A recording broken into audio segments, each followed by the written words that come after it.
Alright. Time to check if this camera angle is correct. Or if the camera's working in the first place. Hello?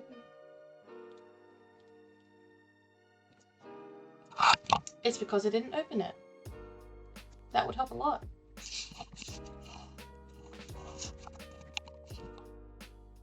Thank you for following Nympphire. Welcome to the stream.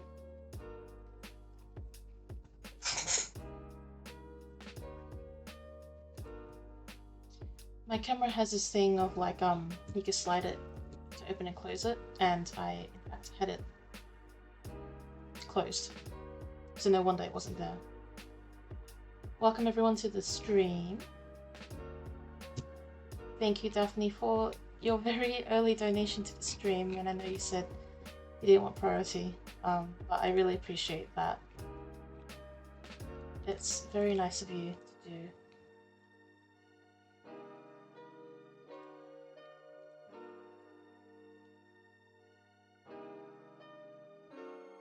Alright, let's see. Just getting all my stuff in line. Yeah, how's everyone doing? We have Viv here, Daphne's here, leave Daisy, that's Daisy here. Oh, Vanjie, hello Vanjie. No Name, hello there. Nymphire, hello. Yes, don't worry if you aren't able to donate. It is completely optional and no hard feelings at all. I appreciate it if you do, like it really does help with doing this. Though just being here is already donation enough, really. Oh, Demi, yes. I knew I recognized your username. Alright, we have people in the queue already, so would we have Daisy pop in the chat what reading you would like? And we'll get into it.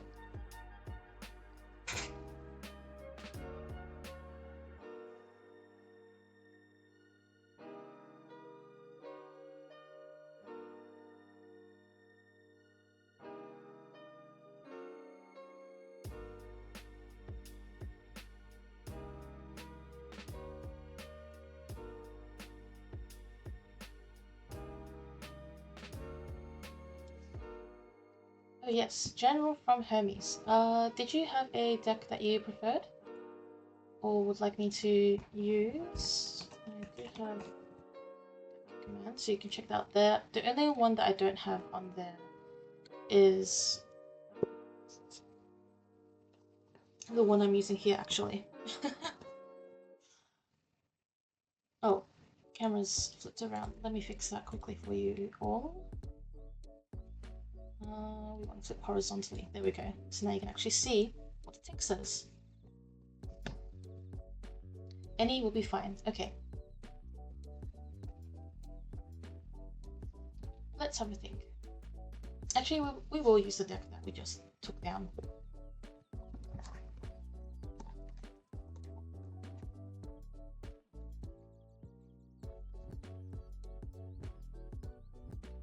Yeah, the challenge of reading everything backwards. You know what would be a really funny viewer reward? If you could claim a reward of like, it's like a insane number of like points, and you can make it so the camera's flipped upside down or like flips the wrong way around. Because I can actually flip this upside down. Actually, and I just realized I don't have my PNG tuber up. Let me get that one.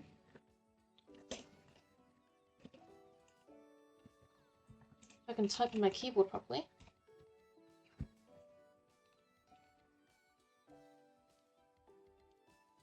Yeah, it's a pretty it would be a pretty funny one for a tarot streamer.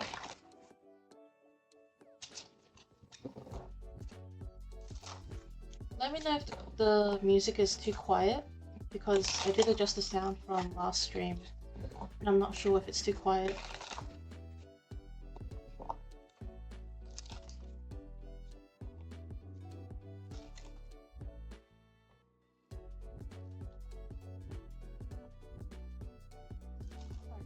Thank you.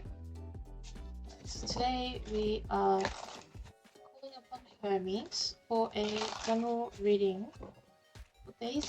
Oh, Demi, thank you so much. Wow, appreciate that. Because you donated, then that means you get to have priority in the queue if you would like to join the queue. You just have to do the join command, which is just if I can adjust it, that one. Yep, it means you get to have the next reading if you would like. Alright, message from Hermes for Daisy.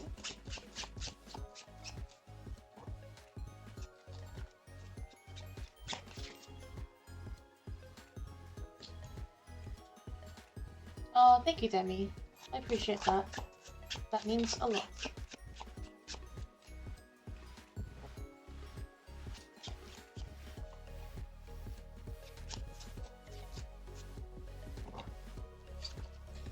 Oh, wow. 4 cards then. Considering Hermes is associated with the number 4, that kind of makes sense that he would like to have 4 cards instead.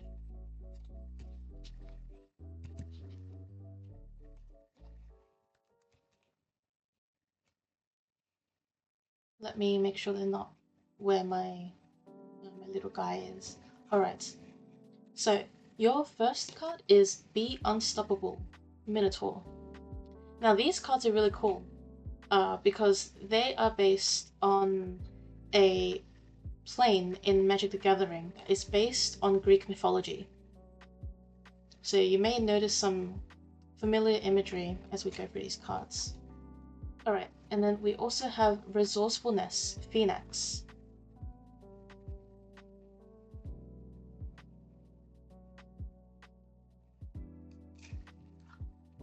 We have Inspiration, Serenos.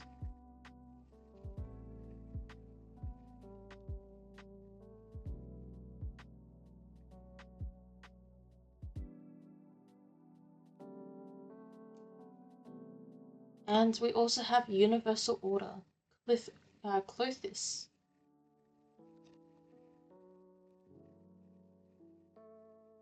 Beautiful cards. This is a really good reading. It's very affirmative for any sort of project or ambition that you may be working towards with Hermes, or that may be associated with one of his domains or some of his domains. There's a lot of what's called it's praise, or the word has like escaped my brain right now. There's a lot of encouragement towards what you are trying to do, and Hermes is encouraging you to, as the Minotaur says, be unstoppable. Don't think that you've gotten something wrong, or that you are like you need to be hesitant for some reason, or you haven't covered all your bases. He's acknowledging that you are a very resourceful person and you know how to work with what you have, and that even when going forward you may need to adjust to something or try something new, you got it. He knows and he's seen it and you've done it before.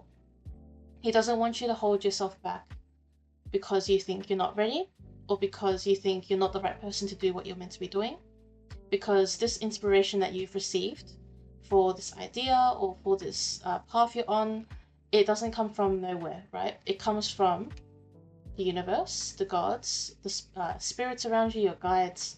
It's an inspired idea for you, and you can trust in that. There is a lot of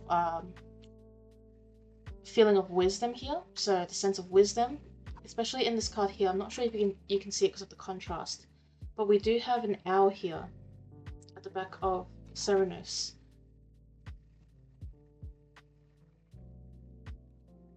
And the owl is associated with wisdom and associated with Athena, of course, who is a goddess of wisdom. I really like this card, Universal Order, because it is basically what I've mentioned about trusting yourself and trusting what's come through and trusting your ideas and your pathway, because it doesn't come from nowhere, as I mentioned, and it's all part of what you could say is a universal order. It's part of a calling, and if you feel good about it, like if you get past the surface, I don't know, like surface level, we'll just use it as a description, but all the like more surface level nervousness and resistances to pursuing an idea, and if you get really down to the bottom of it, you can feel and sense how what you want to do is something that means a lot to you and really resonates with you.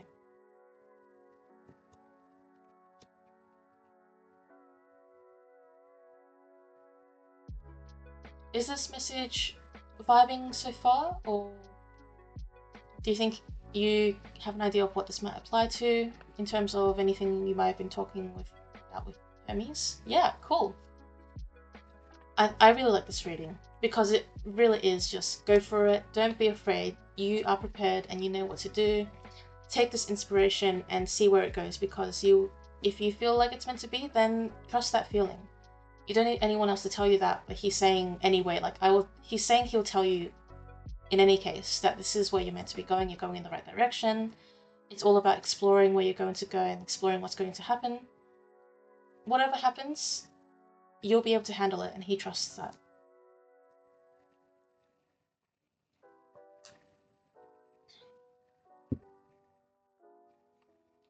And that's your message with Hermes.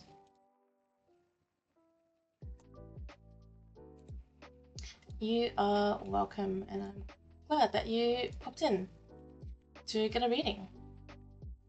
That was a very nice one.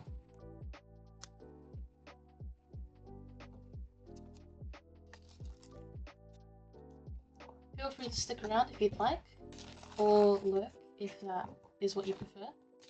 And thank you for letting me do that reading for you.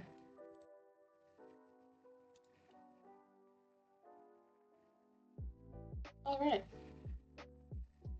We've got Viv next, and definitely claimed a Haniel moment. Alright, let me find a picture of Haniel to add, because I don't want to use the same one each time. So let me quickly search for a picture while we have Viv put the question in the chat.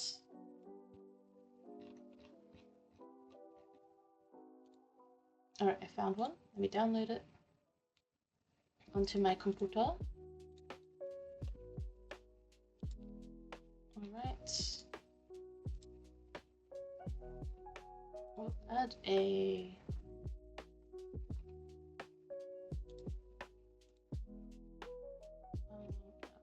picture.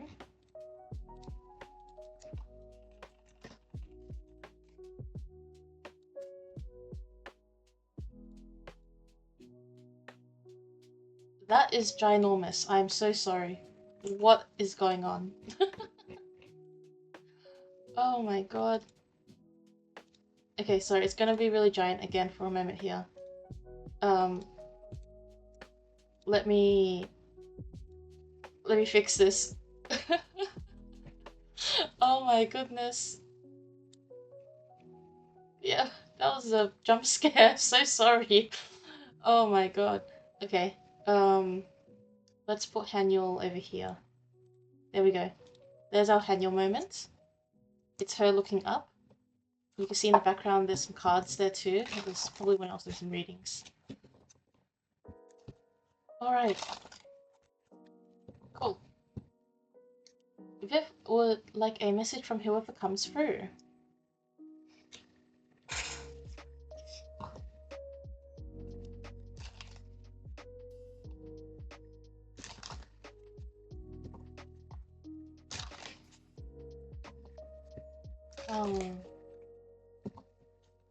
Haniel is so cute.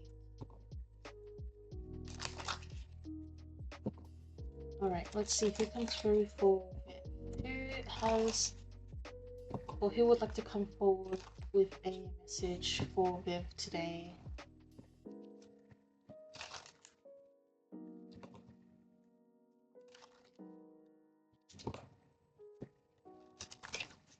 Alright, today for Viv we have a message from Hecate, and she is assuring me she is assuring you this is not meant to be another one of those call-out readings. She says she wants this reading to be more reassuring and comforting than calling out. She knows that it's... She knows that, like, it's something you are cautious about. Like, if you get a reading from her, like with her, that you'll like always get called out. But she doesn't want this reading to be that.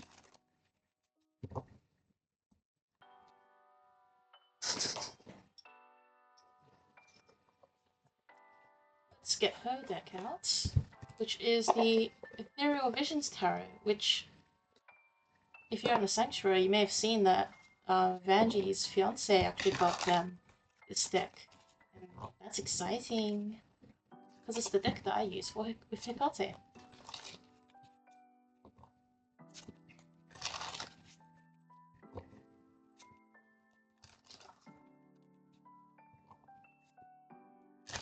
Yeah. She was quite like, don't interpret this as a call out, interpret this as a message of reassurance.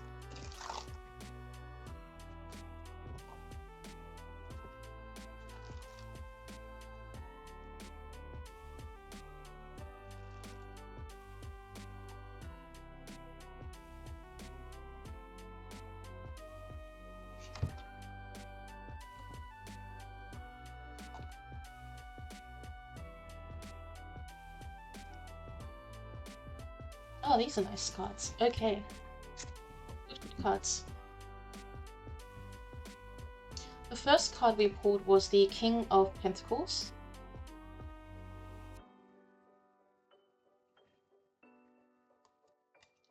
The second card was the Magician.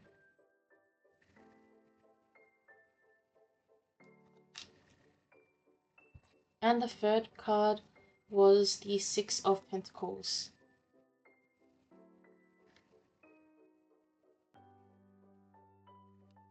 The only bad thing about this deck is how it like reflects so brightly against the light.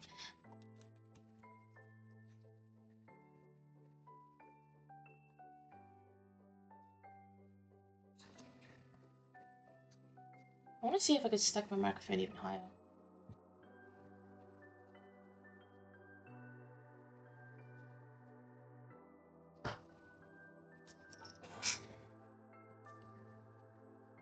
Maybe that's too high.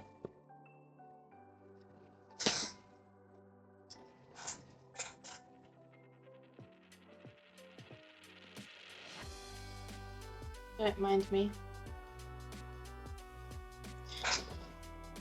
Alright, so.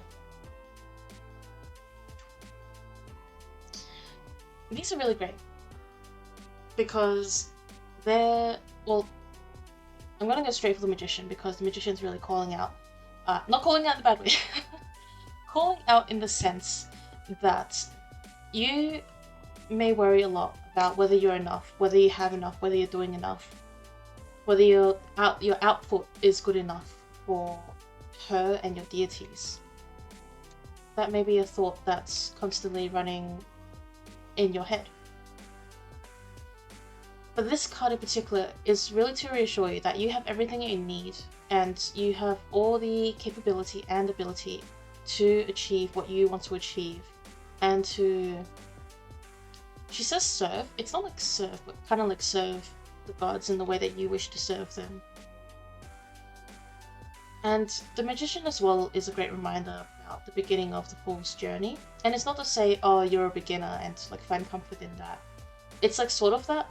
Find comfort in learning, but also the fact that there is a lot ahead of you that is going to be really fulfilling and really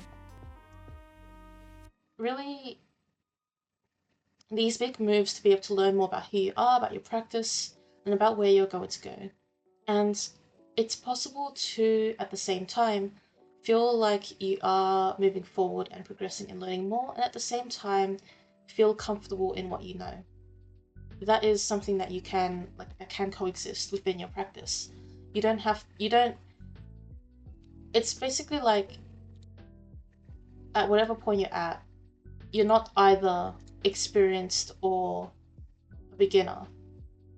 Or in that, it's not like you're learning and you're learning and you're learning, and then one day you're suddenly going to be the like expert and you feel advanced, that you know exactly what you're doing and you never have to like look up anything ever again. It's not going to be that way. You're always going to have a point or like topic or subject or area that you're wanting to explore or learn more about or expand. At the same time, your knowledge is really valuable and it will remain with you, and you will be able to, talk about it with others, guide others as well, share your experiences and help others with in that way. Those things can coexist. And I think as well that plays into the King of Pentacles here, which can speak about this sense of stability and also study. Around study is what I'm getting from this as well. And you are in a position where you can, feel like you are stable in your knowledge at the same time as allowing growth, right? There are still these plants here in the corners, and pentacles, one of the things I think about is like very similar to money. Like you don't, like holding onto money doesn't let it flow. It's kind of like the mindset that, people have. It tends to be a positive mindset, and it can be difficult when it feels like you have a scarcity, like you have a scarcity of knowledge, you have a scarcity of experience. Yet allowing it to flow in and out, learning things as well as sharing things, it's going to continue that cycle. It's going to encourage you. It's going to allow you growth, but also to look back and see actually you are supported. Yeah, I'm glad it's really uplifting because it's supposed to be, as she said. It was like her disclaimer at the start. Oh, actually, the Six of Pentacles is the same thing as I just said. So all of this is definitely around the receiving and the giving, the give and the take, the cycle of learning, the journey of learning. She's here to give to you knowledge, pathways, opportunities, people on your path, as well at the same time as she knows you are here to give your service, your devotion, your worship. And it's never in question of whether you're doing enough or whether you're going to get enough back, if that's ever like a worry for you. She very strongly desires to keep like the two sides of like the cycle of like all of the scales. In a sense, it's like she doesn't give without expecting to receive, but that's not something you have to worry about. And she doesn't receive without expecting to give as well, in whatever way that she does, like how the gods do, which sometimes we don't see, sometimes we don't realize, but yeah, they do that as well. Good morning, Elle. Hello. Welcome in. Yay. I like it when Elle catches stream. Yes, feel free to join the queue. These readings are gonna be awesome. We've had some really good readings so far, and that's your reading, Viv. It was uplifting, just like Hecate said it would be. I was gonna say warned. It wasn't a warning, it wasn't a negative thing, but as she disclaimed, there's your message.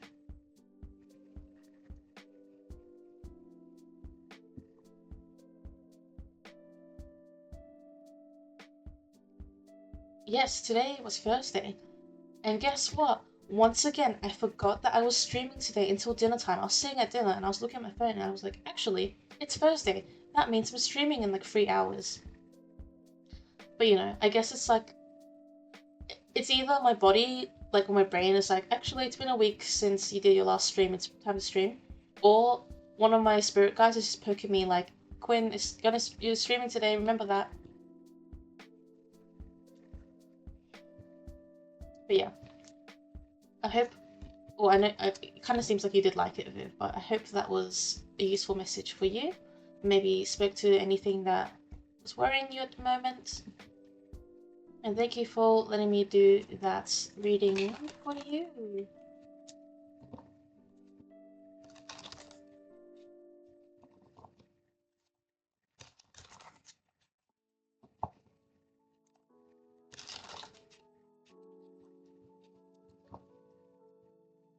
You're welcome. I hope it was unexpected in a good way.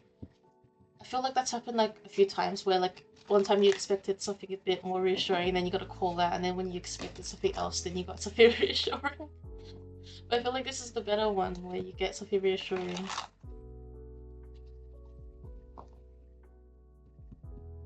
But hopefully that was positive.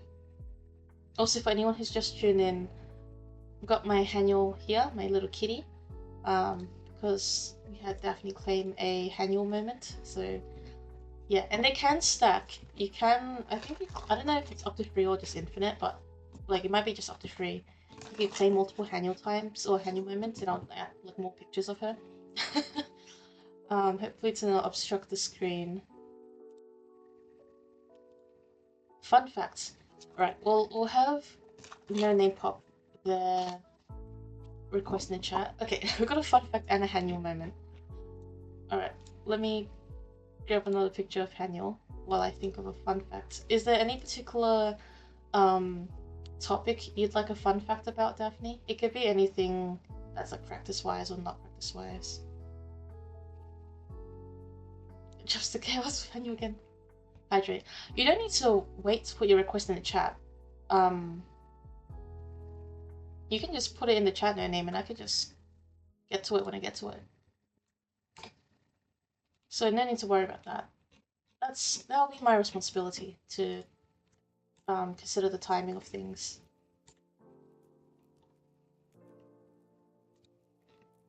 Right, I need a picture of Haniel. It was like giant before because it was like from my phone.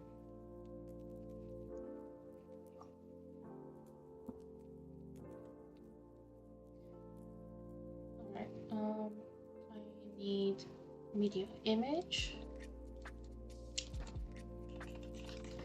Alright, prepare to be jump scared with a full screen Haniel again when I upload this picture. That's a bag. That's my bag in the kitchen. Okay, fit the screen. I want to crop this. That's not how you crop. Oh dear. I forgot the key. Is it Alt? Oh yeah, it's Alt. Okay.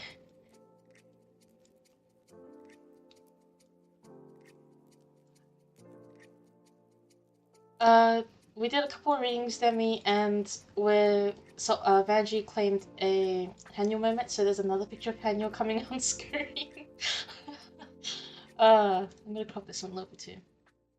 There we go. And fun fact about angels. Okay, let's see.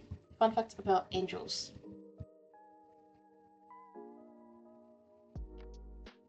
Oh, Pocket Cat. Hello. Yes. Your cat's brother. Yeah, alright, let's see your request, No Name. Let me think about my fun fact as well.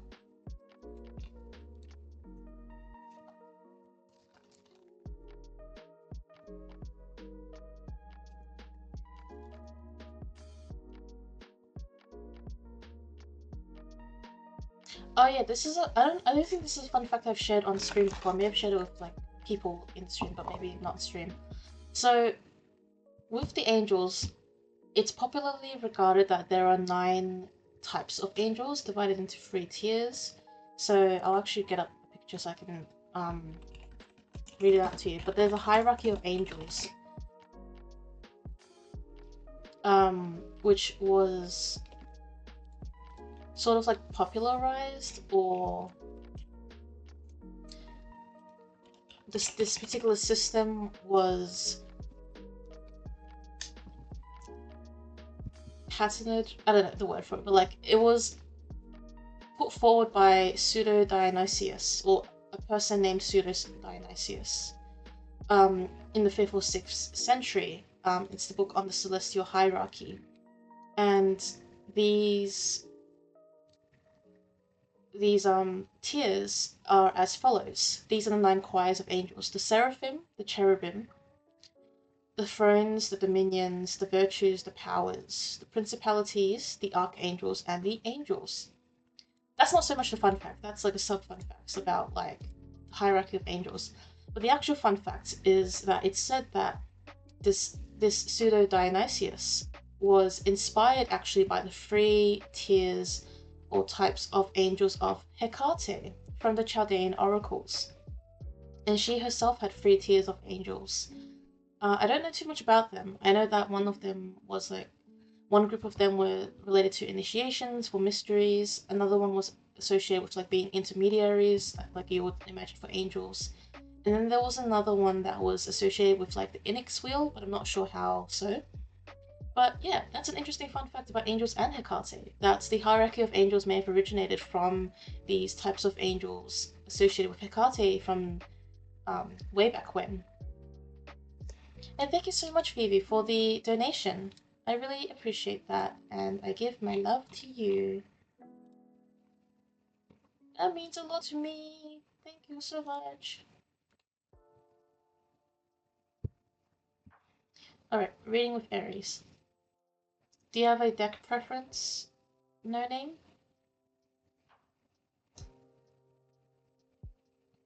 It is cool. It is very cool.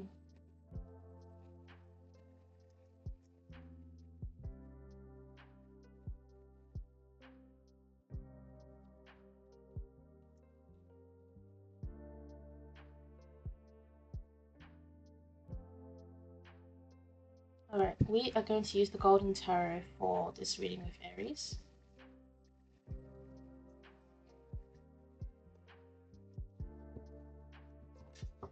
These are my ginormous cards.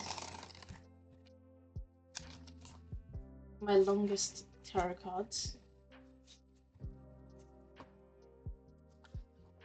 Long tarot. Yes, it is long tarot.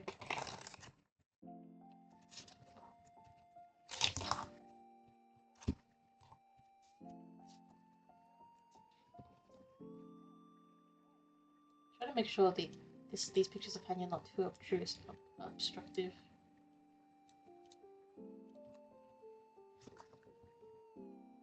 I feel like they do. Like, I was thinking about which deck to use, and then he kind of put this image of this deck in my head. It was like one of the cards that were from the Swords suit, and I was like, oh yeah, that kind of makes me think of Aries, so there we go.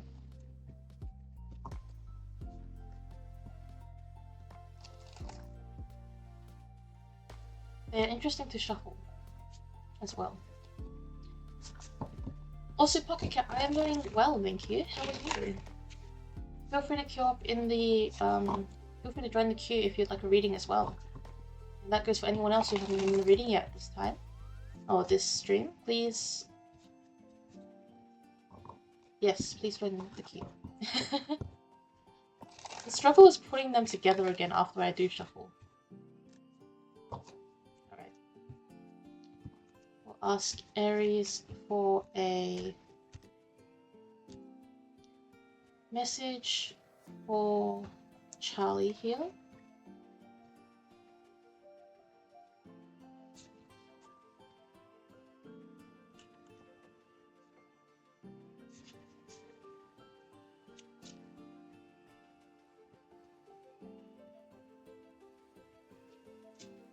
Got 2 major arcana so far. Suspense.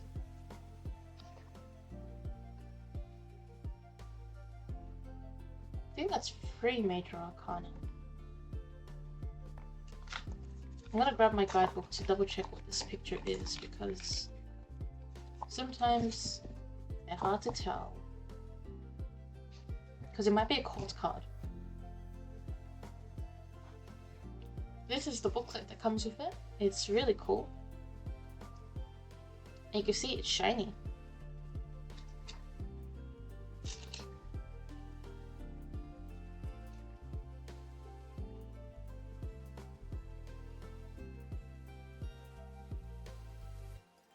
Oh yes, okay, it's the Queen of Wands or Batons. Okay, cool.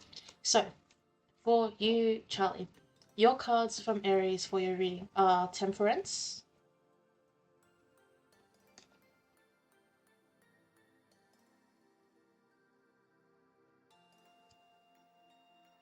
and I believe this one is, yes, this one is Death.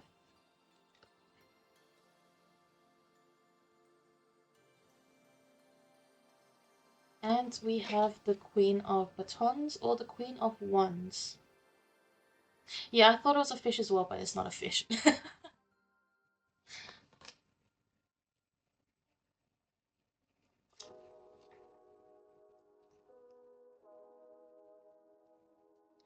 One of the first things that he said when I pulled out the Temperance card was this sort of sense of you don't have to come to me for everything, but not in like a negative sense.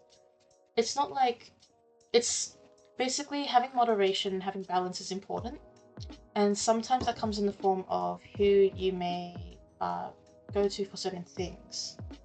And I'm not sure if there's something in particular that you've been going, like a request that you've been asking of him and he hasn't quite been able to answer. Um, he wants to say that he wants to say he appreciates, he really appreciates the respect you have for him and how you regard him. And he says he wants to reassure you this doesn't change anything about like you regarding him as your patron, though. Just because you see a deity as your patron doesn't necessarily mean that they want. It's okay. Let me take back a step. When you petition deities, it's okay to go to the deity that you're closest to request something, even though it's not in their domain. For example, if I did want something that was to do with, let's say, okay, we'll say love, right? And I was more comfortable going to Hecate about it because Hecate is my main deity. Then I could if I wanted to. But the way that she interprets love or may interact with the concept of love will be largely different to how Aphrodite, of course, interacts with that domain of hers, of love. And so this isn't to say you can't go to Aries for things that are not related to him, but I think here he's actually wanting to teach a lesson about connecting with others and also understanding where your intentions lie in terms of what you're asking for. Because when I see the card Death come up as well, it's not necessarily by him going. He's not saying that, and it's not like he's leaving you behind, but I think it's sort of speaking about how things are not as linear as you may be approaching them as. Things are in flow, they are, as I said, non-linear. There's not always a straight answer for the things that you're searching for answers on. And even outside of the idea of who you may go to for certain questions, he is, or he may also be talking about how there are some requests that, or some things you ask of him that may just have to play out without any divine intervention at this time. So death is the idea that change comes no matter what, no matter who it is involved. It's like change comes for everyone or anyone. And it can also mean that the gods don't necessarily interact with certain things or certain events or certain things you ask of them because they want, or they know it should pan out in a certain way, or that there's a lesson to learn. I'm also going to look at this book for the Queen of Batons. Yeah, it says here about like outgoing and loving and being compassionate and graceful, charming, non-judgmental, interested in others. That's interesting. But I think it captures that similar sense as I was saying before about how he isn't there. I don't see anything negative here in terms of, because I know that you've been a bit worried about if there's anything that's been really negative, if there's something you've done that may have made him mad, if he's upset about something. I'm not getting that he is. I think he is just wanting to practice some moderation and temperance with you in terms of where you're pouring your energy and effort into, and yeah, where you're prioritizing things, where your intentions are. He doesn't want you to think that he's not wanting to give you attention, or he is listening to what you are saying to him. and what you're asking, though the gods can't answer everything we ask of them, or they can't do something about everything we ask of them.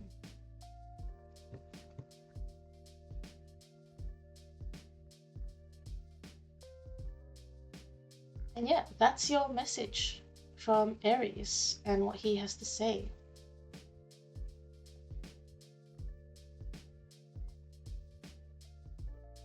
Oh, crying. I hope not bad crying.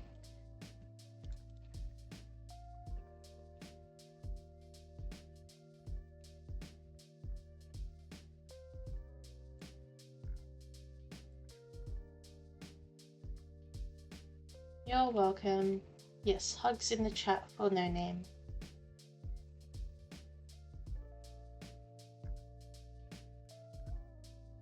You can let go of your worries. He's got it, and he's there for you. Even though easier said than done, right?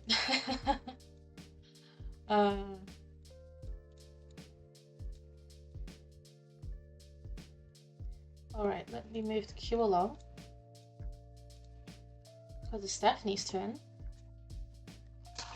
Oh. Just tried to shuffle and almost flipped over half the deck in the wrong way.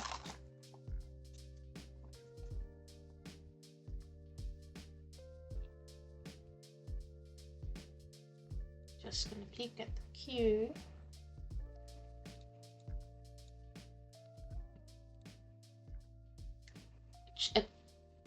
A cheeky whoever has a message for me. Gonna get a cheeky Nando's. That's more of an Aussie reference. I don't know. But yes, whoever has a message for you. Oh hey, Miss Ava. Welcome to the stream. Feel free to queue up. Elle, if you're still in the stream as well, please feel free to queue if you're interested, but no pressure if not, that's okay.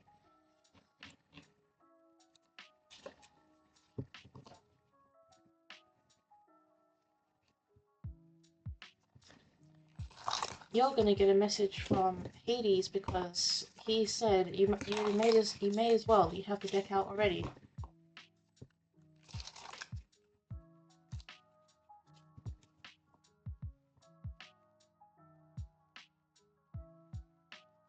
Oh yes, I was calling you by a different name I've seen you go by. Maybe I'm wrong. Mosaico. Oh, I can just call you Meta Magician. Maybe it's one I've seen on TikTok. Or maybe I'm just pronouncing it wrong and remember the order of the letters wrong. I'm in your head, Elle. Ooh. Yeah. You know that thing that dads do, or like people do, where they like slap their knees and they like whelp and then they stand up? Oh, cool. Yes. I recognize your username. But yeah, like the fatherly, like knee slap, stands up whelp. Yeah, he did that. Like when you were like, for whoever has a message from me. And then I was showing this, yeah, exactly, right?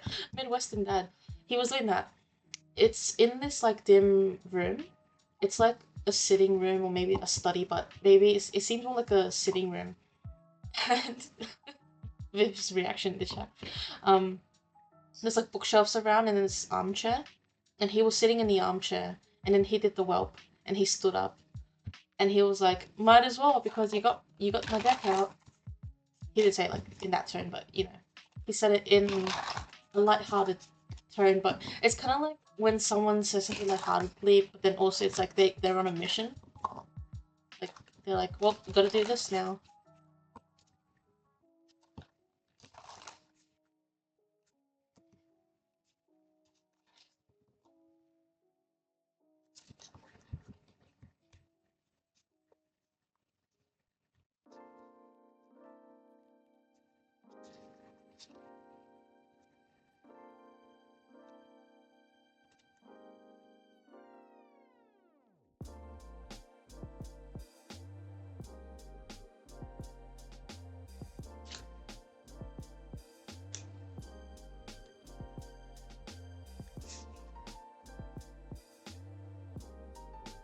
I think I can make that a poll.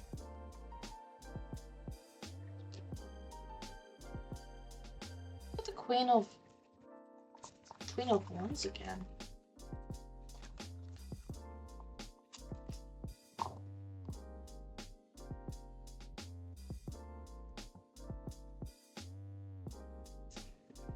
Hello, Darrow. Welcome to the stream. Let me see if I can make a poll quickly.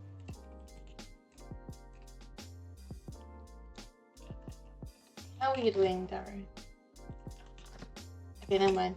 I'm not making the poll because it looks like Elle just swept the board with that one. 1, 2, 3, 4, 5, 6, 7. Alright, 7 of Wands. I'm doing well, thank you.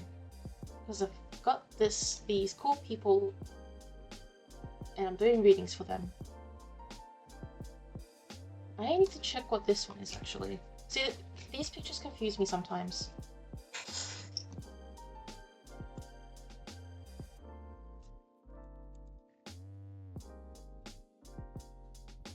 Alright, King of Swords. So we've got the King of Swords, we've got 7 of Wands, and we've got the Queen of Wands. I hope I said that correctly. Thank you for the follow as well, Darrow.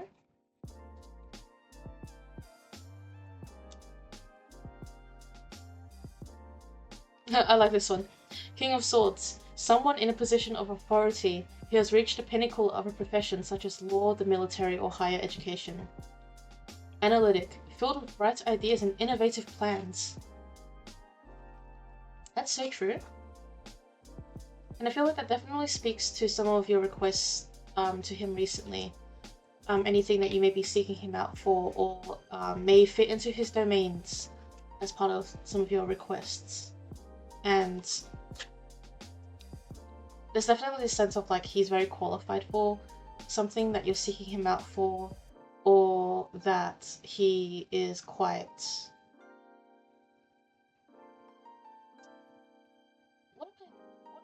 What is the word? It's kind of like the last line said, he's like got some good ideas and these creative ways to sort of fulfill something you're asking of him. And that's something you could trust in him, because it's sort of like him sliding a resume across the table. He says, this is all of my experience, this is all I can do, and I can do more than this. You're asking me for this one thing. He's like more than qualified, he's overqualified for it. So you could trust that it's going to happen in some sort of creative way, in his own way. And a reminder once again, the gods of course do things in their own mysterious ways that sometimes we don't even realize that they are influencing things in the way they are, or coordinating a situation in a specific way to assist you is sort of what has come through. Of course, he's like very businessman-like.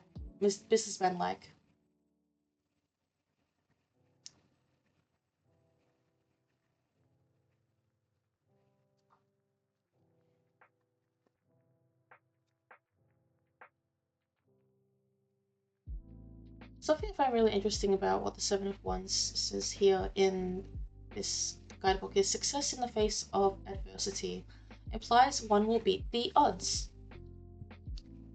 And I think that really is important to this reading in particular. This idea that you can beat the odds and it is possible to.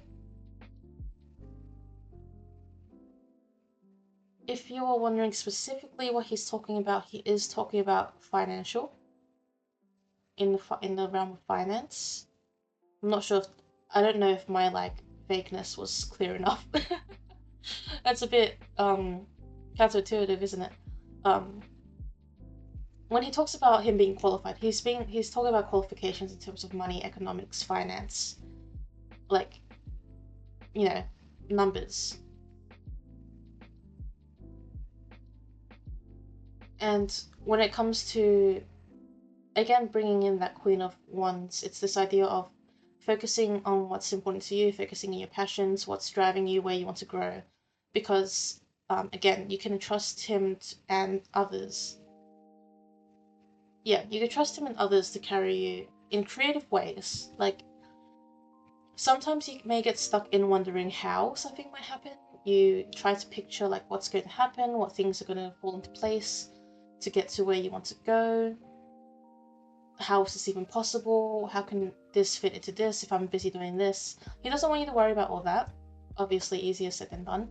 But again, resume across the table, he's got it. Like, he's done it over and over and over again, ever since the beginning of time.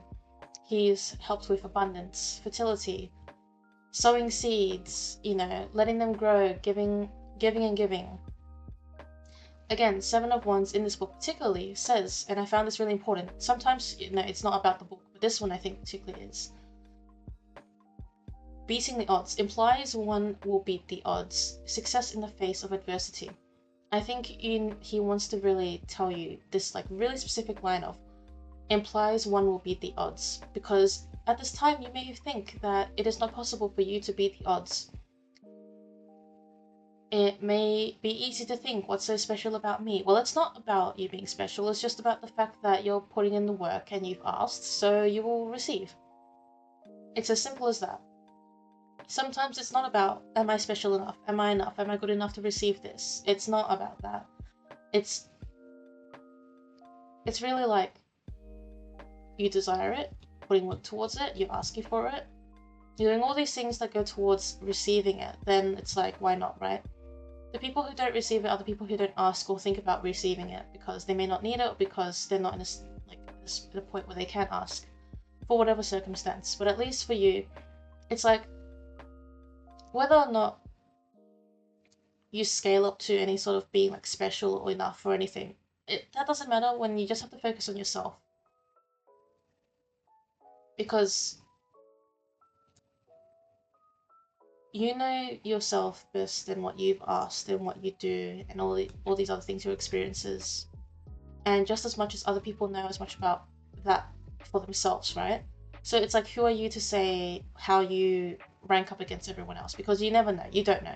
Because you know yourself best and you know your own experiences. You don't know other people's experiences, whether they put themselves higher or below you. Not that you have to see things as a ranking, but just to like, he's saying like to fit into your framework, to explain it within your framework. That's how he wants it explained. So yeah, that is your message.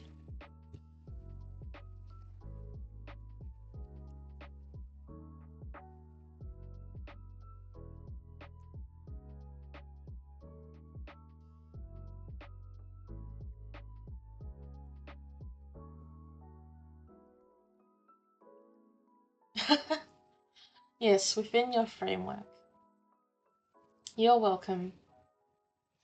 Is it something he said before, or is it just like, how does that phrase sit with you?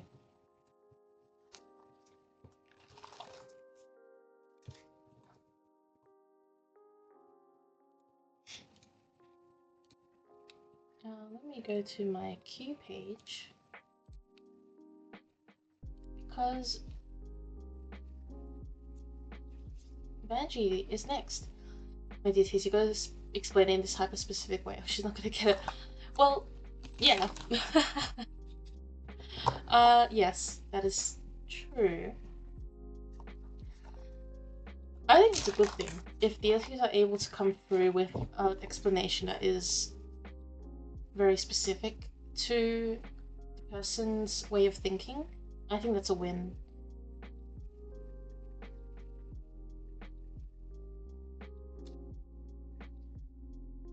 There was this recount I was reading about where an angel practitioner, or past angel practitioner during Virtue, but she's not doing that anymore, I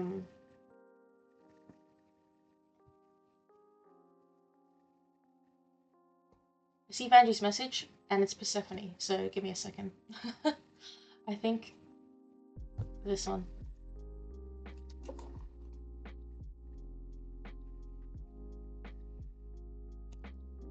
She was quick, she was like, bam. She's like, my turn. I felt like she was around anyway. She was like, I think she was here, like, kind of around in Daphne's reading, but wasn't that clear. And then you sent that message for Angie, and she came right in, and she was like, I want this deck. Anyway, I'm gonna finish that story that I was just saying. She was doing an angel reading for someone else, or she was like implementing like angels into that experience. But this other person, that this client she was speaking to, didn't particularly believe in that, and so she framed it in a way as if like, if you like, if you imagined what your angels would say to you at this point, what would they say? And then, if like that, she was told to say it in that way because that was the way that it would come through to the clients, even though Doreen was like, oh, well, she's not going to want to do it because she doesn't believe in angels, but it still worked. Like, she still got through to her. And the message that the client imagined that the angel would say was legitimately good guidance for this person. And it, like, there was like a tangible result that came from it. So,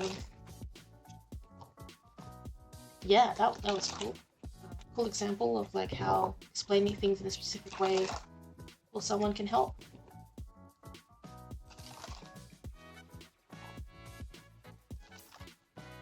Also, I haven't forgotten about your prompts that I've meant to do for you, or I said I would do for you, Van. It's on my to-do list that I was working on today.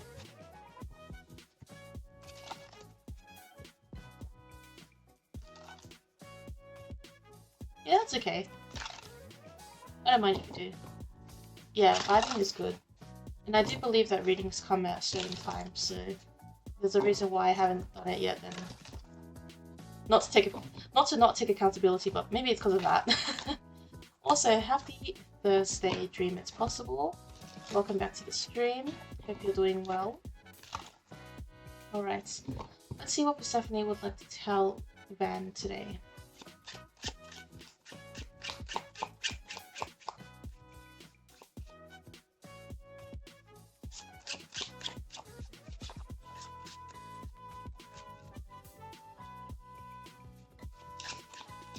You're not gonna like this card, I say as a light-hearted, but also it's half a joke. Because it's the one we all don't want to hear. It's to face your fear! Wow! That's a big one. I say this light-heartedly. Okay. Hero's Journey and Focus. Yeah, face your fear, no! So this is Polukranos. It's like so many dragons on this night here. We also have Hero's Journey, Gideon.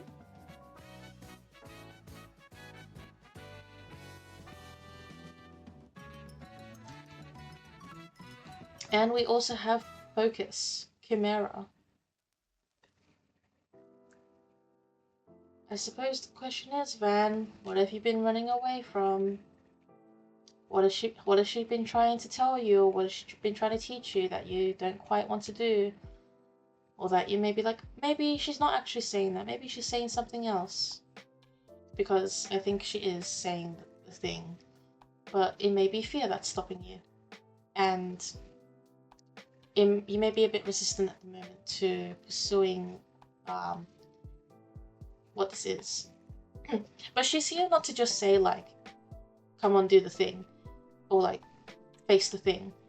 I think she's here to really, really emphasize the fact that, you know, the hero's journey is a narrative structure about, it's a very standard narrative structure about how a hero goes on an adventure into another world, goes through all these trials, there's the fun and games, and then there's like the victory or the loss, there's the dark night of the soul, there's the fun, like, this is a really like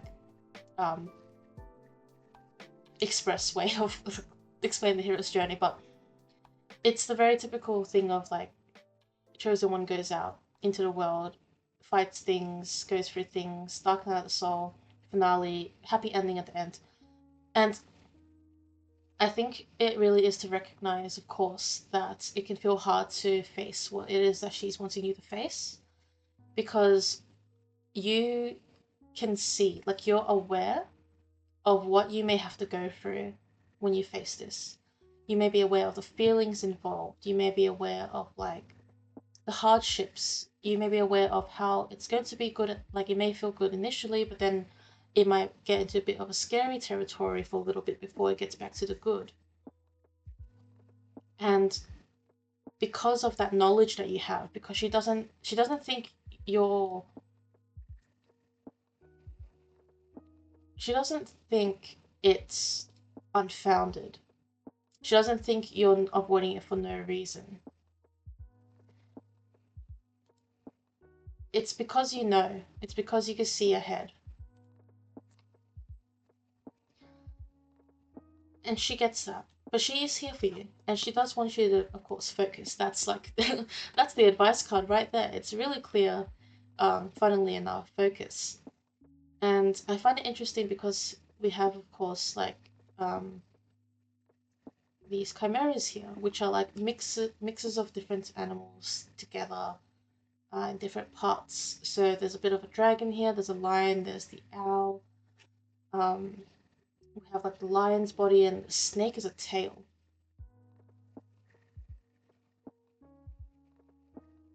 I'm actually curious about what the guidebook says about this card.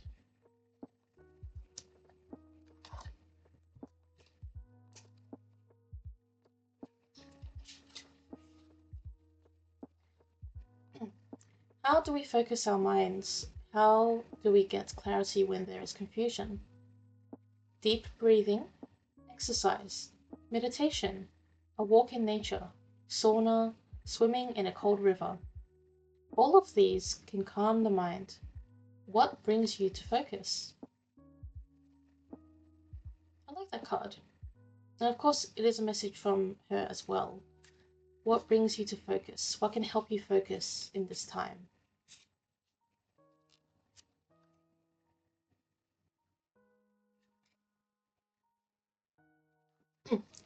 I'll just read the one from Face Your Fear as well.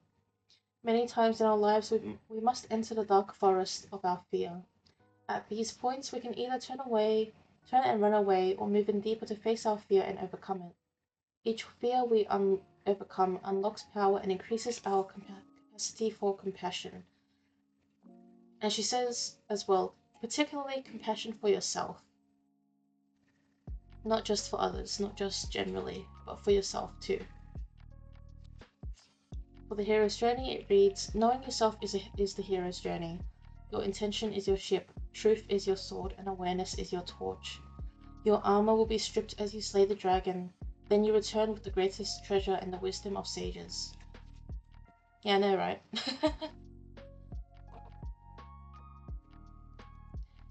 But it's true.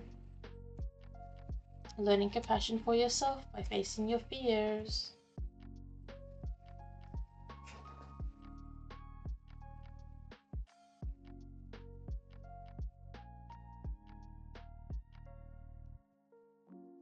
I was just resting my back for a second because when I do this, I lean forward. But yeah, that's your message. I hope that it may have offered you some insights for things, and yeah.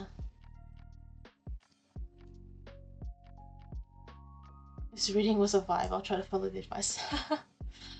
You're welcome. And yeah, I think it would be good if you did. I think she, like, you know this, like, you're in good hands when you're with Stephanie. She wants the best for you.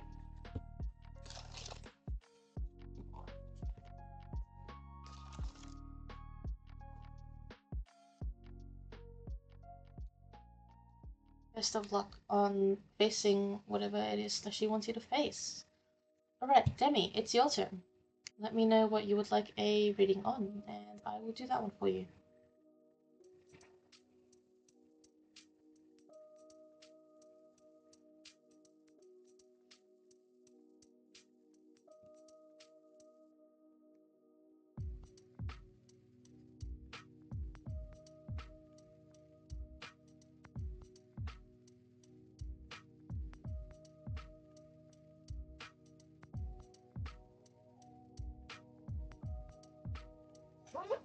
Oh wow, today is the day of messages from whoever comes up.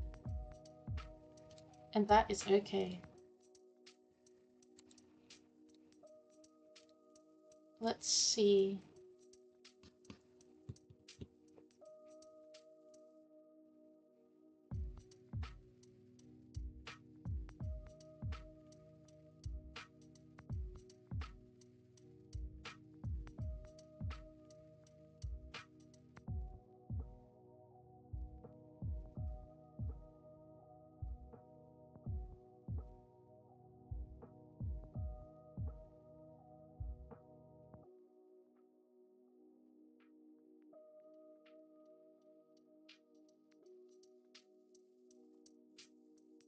Yeah, that is totally okay.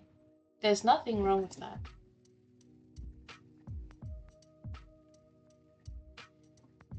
It is an honor, really, if I pronounce words correctly, or at least they sound correct for me, because that trust is really important to me.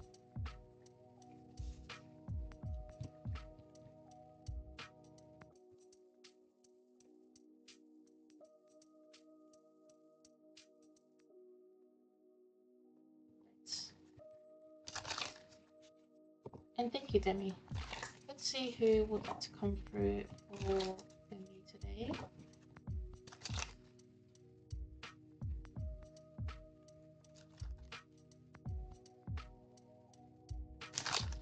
Yeah, it's like we were spinning the wheel.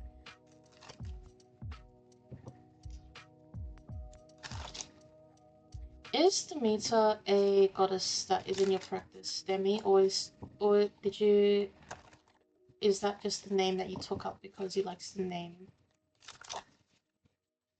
Because her name keeps coming up, and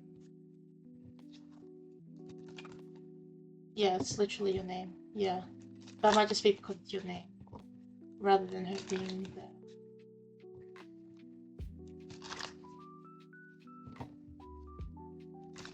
Yeah, the most entrance we've had so far was Hades going well. Ares didn't have a big one this time. Hecate was kind of just there. Persephone was already here.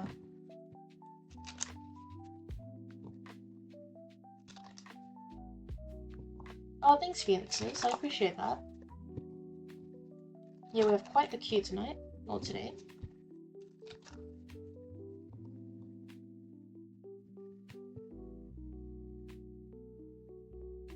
A test of intuition. True, true.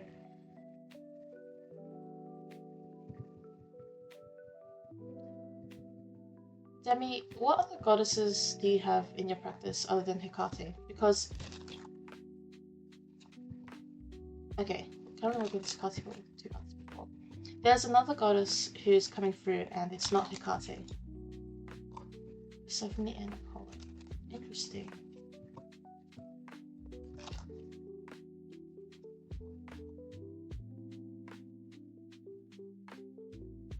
Alright, well, you're getting a different deity then. Hera. I think it's Hera. Because their name started with H. I was like, is it Hestia? I wasn't sure if it was Hestia. I think it's Hera. Because it was like this homey vibe, but it wasn't necessarily Hestia. Even, like, because I only was thinking of Hestia because she's the only other one I could think of at the moment. Because I was like, it's not Demeter, and it's not... I don't know if it's Hestia, but when you said Hera, I was like, oh yeah, it's Hera.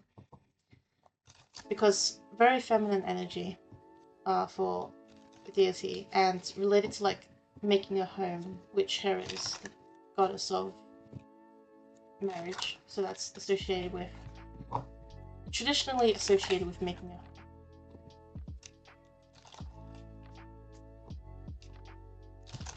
I knew it wasn't Hecate when you put that message down. I was like, okay, it's a goddess, but it's not Hecate. But I don't know who else is in your practice.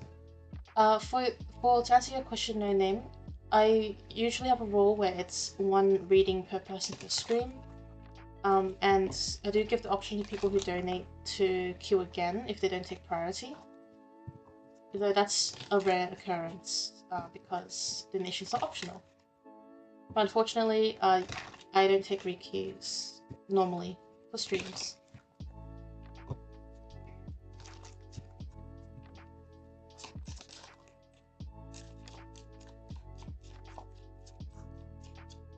Yes, Daphne, that does mean you.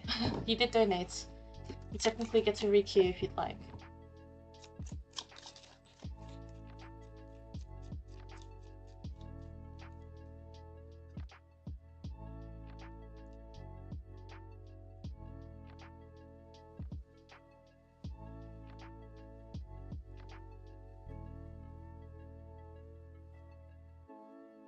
No, it was Hera.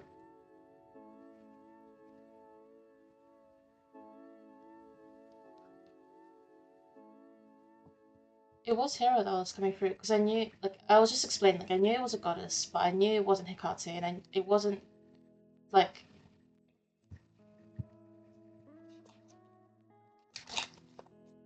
it's sort of like when you mentioned Hera, I was like, oh yes, it was her. It was like the feeling, the knowing of.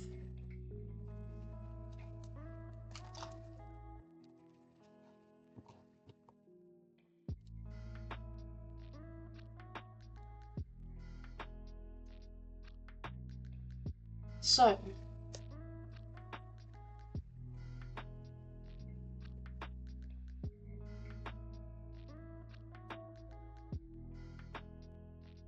this reading has, oh yeah, with the Nine of Cups as well. This reading has very strong, like, know your worth energy, and it's not in a negative like sense of like a. It's very much in a. You do a lot, and you have a lot of high ambitions, and you are better than you think you are, and you get recognition or should get recognition or will get recognition about something or things that you do. You put a lot of hard work into it, so there's like the 10 of Wands as well. You do a lot of heavy lifting. 6 of Wands being around victory and recognition, public fanfare.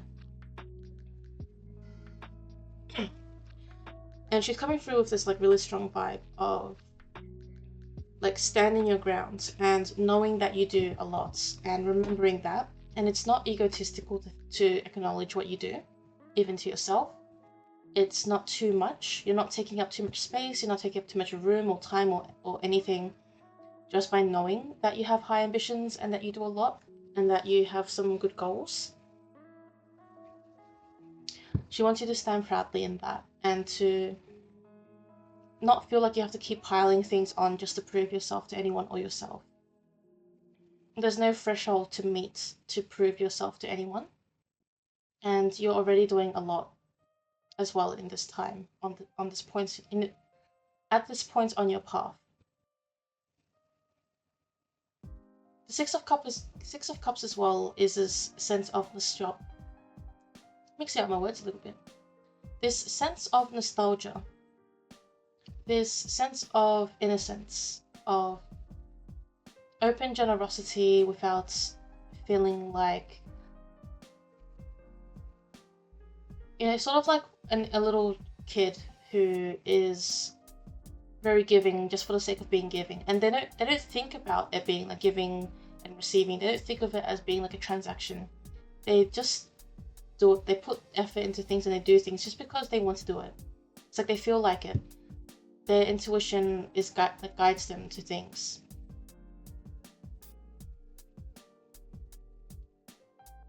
And when we're young as well, we are really in tune with ourselves, hopefully. Or some people unfortunately don't experience that due to their circumstances, and that can be something to, you know, work on later in life, which isn't an ideal thing, but hopefully something that you can do if you didn't get that chance when you were younger. But it's to say basically that when we are younger and our inner child and that sense of wonder and awe we have when we're younger, that is really guiding. And it doesn't have all the responsibilities of the 10 of Wands carrying everything. It doesn't have the responsibility of expecting or expectations or doing something because people will think that you need to do it in a certain way. It makes so much sense. Oh, that's Good. I'm glad it makes sense. Recognize yourself and your efforts. Don't pile on too much that you're overdoing it, and remind yourself of the childhood innocence and intuition that guides you to do things that you wish to do that fulfill you. Just for the sake of it fulfilling you, not because it's transactional. That was a summary of your reading. Because it was a bit like, ooh, ooh, ooh. But a very beautiful energy. Very elegant. She's showing me this image of a really big white staircase. And she has this beautiful blue dress on. It's like a velvet blue dress. And it's not like big, it's like quite like to her frame. And it goes down to like just above her ankles, and she's wearing heels as well. And it's just this, of course, she's like the queen of the gods. It's a very queenly energy, very elegant queen energy.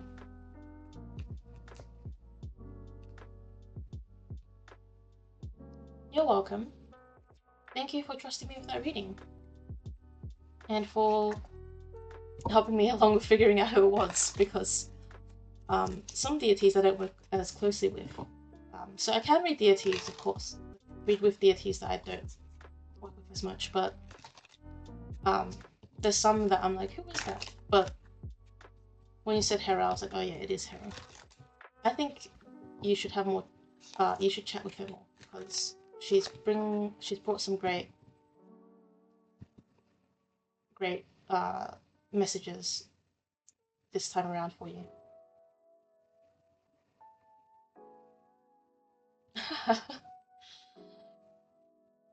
You know, my volume of work with Dionysus is largely due to people who I read for.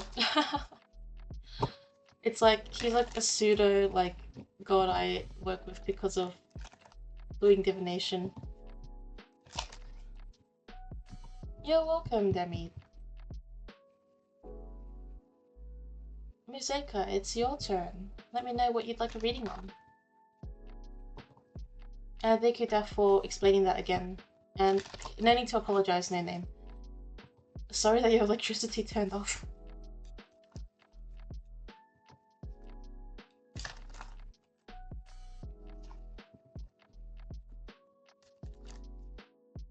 Oh, also, Demi, let us know how you go with Hera too in the server, because I'm curious to see how that goes for you. And that's true, Daph, you have.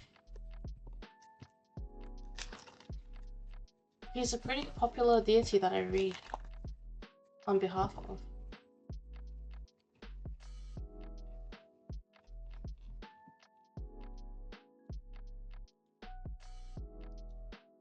Alright, Mosaica or Meta Magician, if you're still here, please let me know what you'd like a reading on. Yep. You're curious about whether your career situation could make a turn for the better.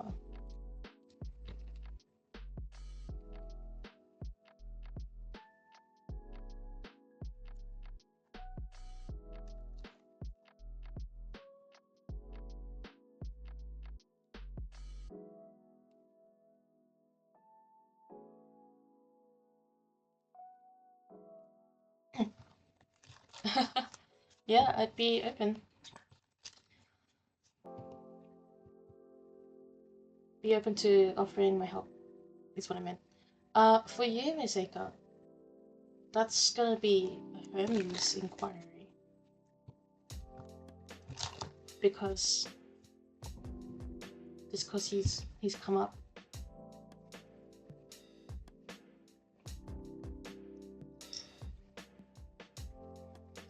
Alright, here's a flashy opening for folks in the chat. So, you know how like animations or like anime have like transitions? Like flashy transitions? He's kind of done like this transition of like, it's a big wing coming across the screen, and then it goes away, and then like it reveals him, like the side of his face, and he kind of like smokes at the camera. That's his entrance. Also, thank you for the donation. Elle, oh, Elle, what do you think of his entrance? Oh, no name, you didn't have to do that. Thank you for donating.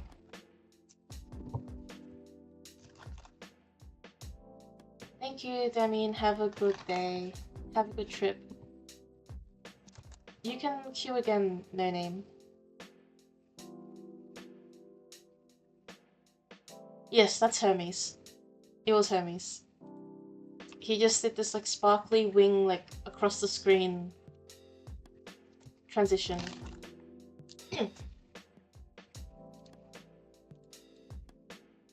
Which was really funny.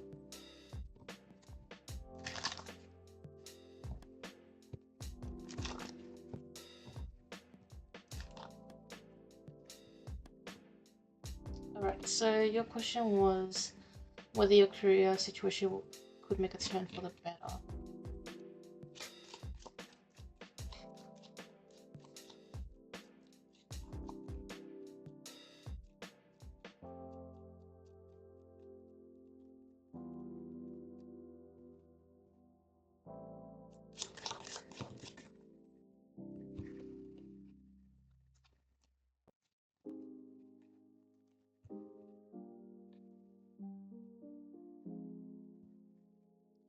So the first question that he's asked is what is it that's holding you back from making the change that you want to see? From allowing yourself permission to align yourself. Yes, Rider-Waite Smith, I love this deck because we have the Queen of Wands, the Seven of Pentacles, and also the Seven of Swords. And even while I was shuffling the cards, there was this question of what is the change you want to see? What is the move you want to make? What is the path you want to align yourself to or shift into? And then these cards came out.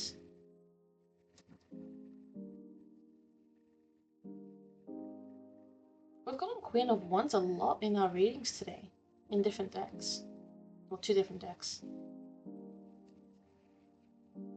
It feels as though there is something in mind that you would like to do or like to go for, and it may be something you can take practical steps towards, but there's that very little thing, little part of yourself that is telling you to not do that, that it's sort of like this vibe of like bad luck. It's not specifically bad luck, but it's sort of attached to this cat in the picture where the picture is very bright. Yellow is associated with hope in the Rider-Waite deck, and yet we have the little black cat. And disclaimer, black cats are not always bad, but in this case, there's what's coming through is the sense of there's the little black cats in your vision that you have.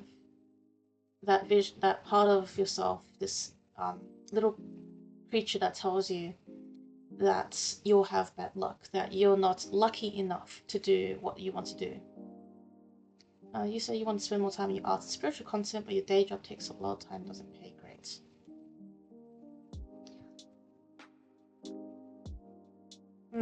Yes, so I can see that with the Seven of Pentacles, that you do your work and you're a hard worker. You're like an end. This is a very like corporate way of saying, but like end to end like processes. It's like you are familiar with what you do and you can see the process through from the start to the end. It's like you know what to do. I'm not sure what you do for work. You don't have to share, but this is just like what I'm getting, is that you know your work inside out and you can do it. And you've developed it, you've grown it, you've developed your skills. No matter what the work is, there's always skill involved, is something that he wants to say, like even though it may be something that isn't as like really high, like yeah, cool. I love that so much. I loved it when I worked as a barista. Yeah, he wants you to know, like, and remind you that even some things that may seem like they don't require a lot of skill, they do. And there's knowledge that you know that other people don't know. But yeah, he can recognize that you may be looking at all the work you've done and what you've put in, and you're kind of considering what's next for you. And that's sort of course, what's come through with your question itself, is this sense of where does a deity see this going for you? When I see the Seven of Wands in this context, there's the sense that you're trying to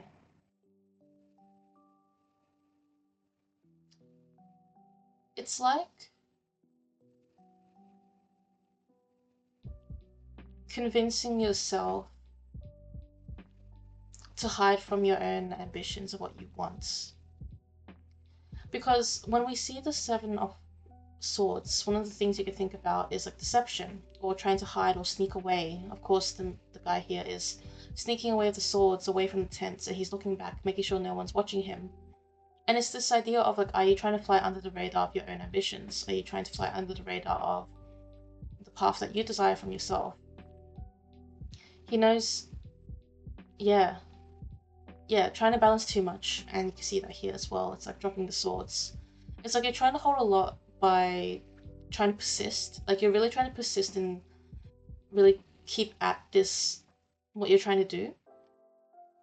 And I think he's saying that it's not so much about is this career or this job that you're in going to take a turn for the better, but he wants to ask on a wider scale, like what is, if there's ever a time that you're going to take a step in the right, like in the direction that aligns more with you, when are you going to take that step? Is it now? Is it soon? Is there ever a ideal time? He wants to ask you, how will you know when it's an ideal time to make that change? How do you know when it will be the right conditions? Will there ever be right conditions to do the thing that you want to do? To change what you want to change, to move jobs, to find something better that pays better, something that has better hours, yet can still support you in your life, you know, in your expenses is what I meant to say. I don't know why I said in your life. That's a bit, that's not right. But yeah, he sees within you this desire for growth, the hard work you put in, the passion you have, and the doubts that you may have too, and what you have to carry and what you're trying to do to maintain your livelihood. But he acknowledges too that it's not so much about whether there will be a turn for the better, but if you can see what you want to do and can set goals in that regard and then put action behind it without waiting for the perfect moment for it, because there may never be a perfect moment to make a change or make a move.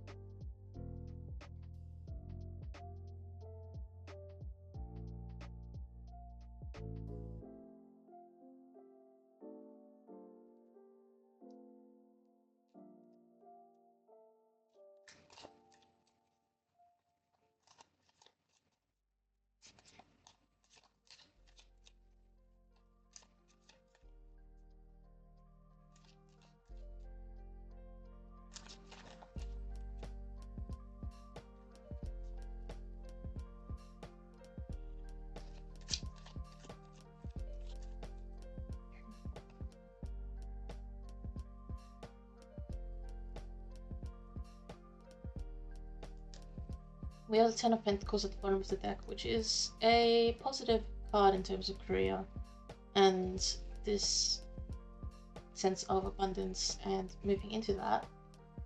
That may be a problem. I may have let some opportunities slip over the years and just stay with family friends.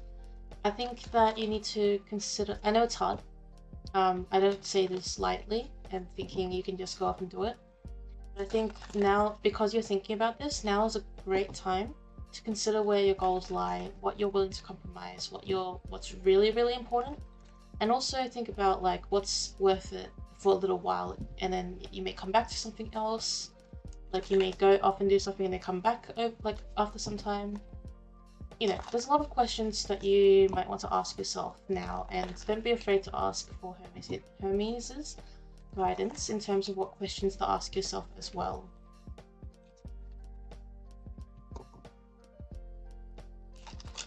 And remember, he says, remember that even though you may have let some opportunities,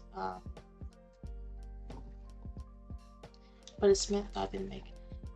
Just want to say, like, just quickly before I forget, and you made this already, but like, never forget that opportunities can come back around, or like, oh, nice, 10 of Cups, and that there's not a finite supply of opportunities for ourselves.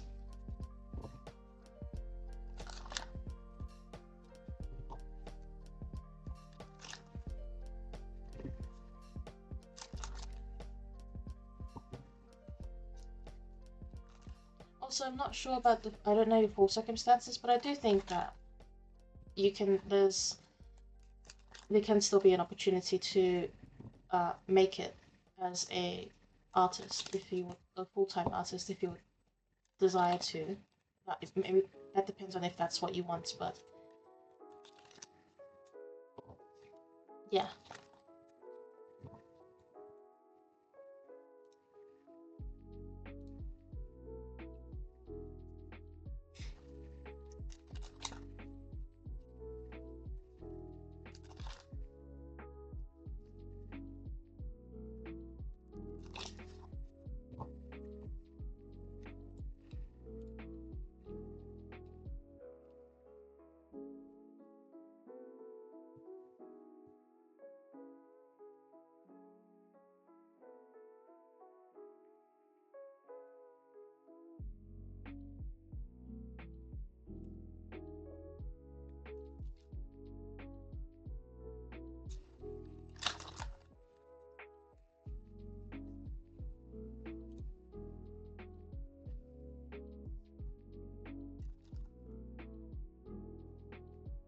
It's hard to know what to focus on in your design field.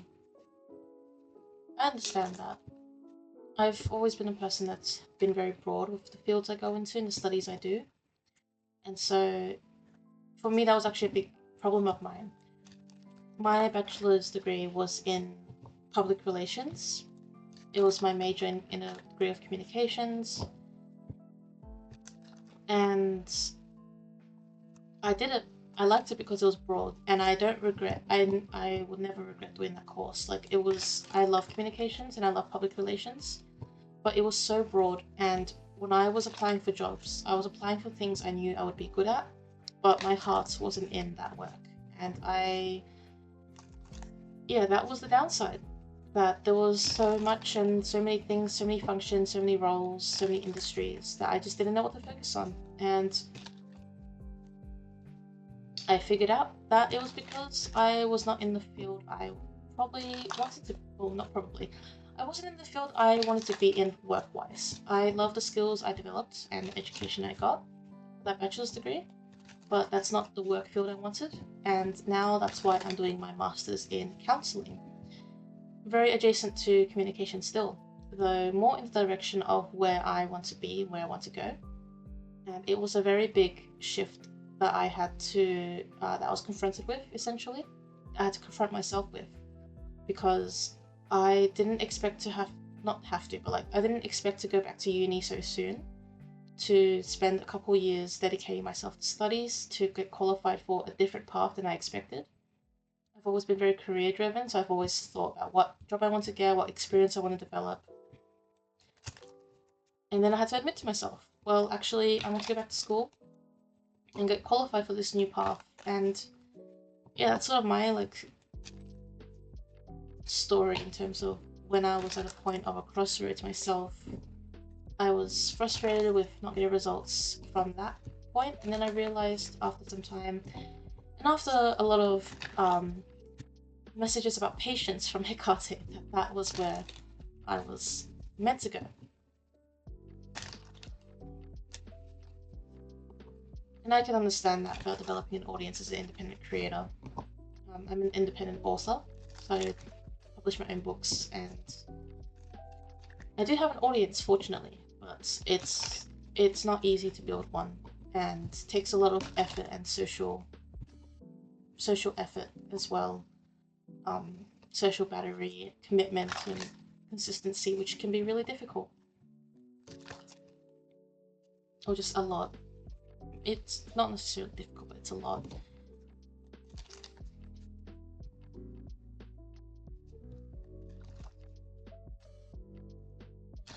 But I suppose, one thing, time passes anyway. So if it takes a long time, it takes a long time, but, you know.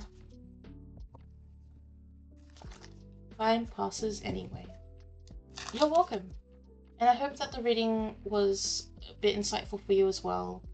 And I do recommend maybe doing some divination for yourself with Hermes and some others who may be important to you for your journey, to get some of their insight. And I want to emphasize, of course, that a lot of it has to come from yourself and what you feel in your heart and your spirit and your soul, maybe. The deities, of course, can help align you, and you can ask them to help you get on the right track.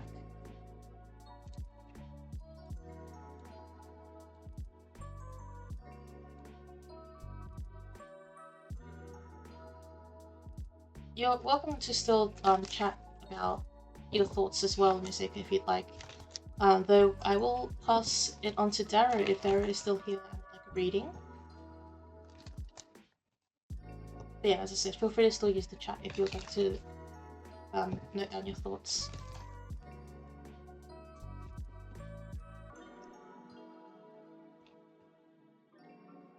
I wish there was a way to see if he was still still watching, but that would probably not work very well if it was like a giant audience or something.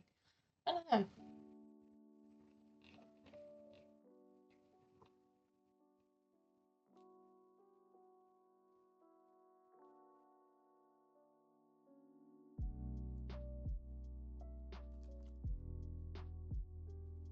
We'll give Dara a minute to see if they are still here, because they have been waiting for quite some time to get back to them, or get to them in the queue.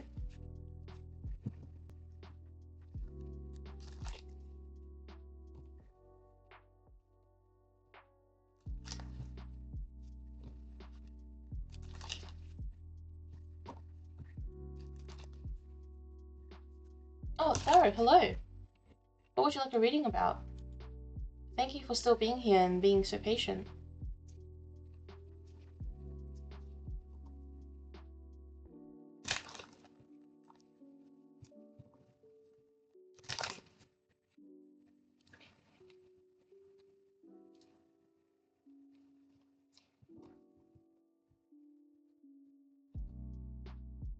Just doing a stretch.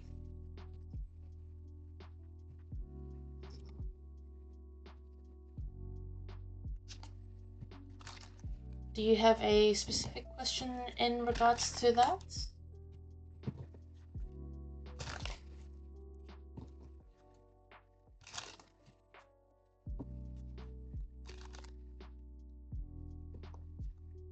Because that one's more of like an overall topic. But if you have a specific question, we can try that.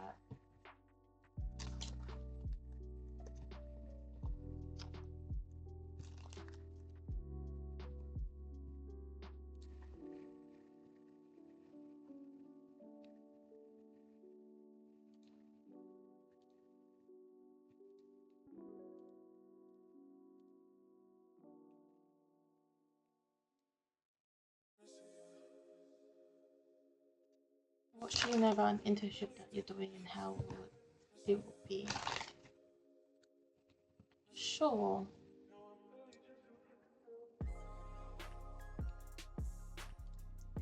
Let me quickly get... Okay. Oh my god, another donation! Thank you so much! Thank you, Miss Aka. I really appreciate that.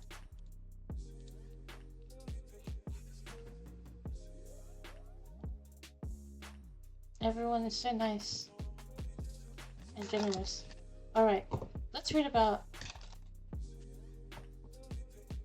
this internship. You're welcome! Thank you for the donation. It's always funny when people donate after the reading, because the donations are like helpful priority, but my gratitude is so that, like, so, I hope everyone can feel my gratitude. I send grateful vibes out. For Darren's internship, should they know about it? How will it be? Oh, the tower. That's interesting. Are you doing an internship somewhere that might be prone to like restructuring or something? Or may have like some sort of restructuring happening, some sort of big changes happening in the organization? Or is it maybe it's a small organization even? Like some sort of startup?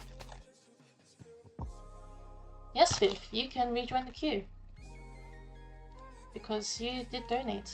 So you are allowed to do that, and I appreciate you asking as well. In regards to my energy levels. But yeah, pop on the queue, and then I'll close the queue after you, so you'll be the last one of the stream.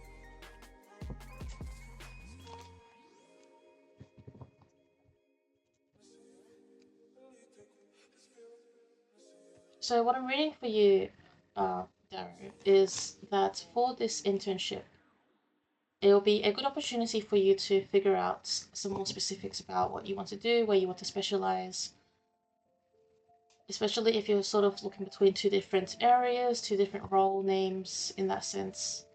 And it will be a great opportunity for you to figure out what your strengths are and what you enjoy. This is a reminder about how internships are about applying theory to real life.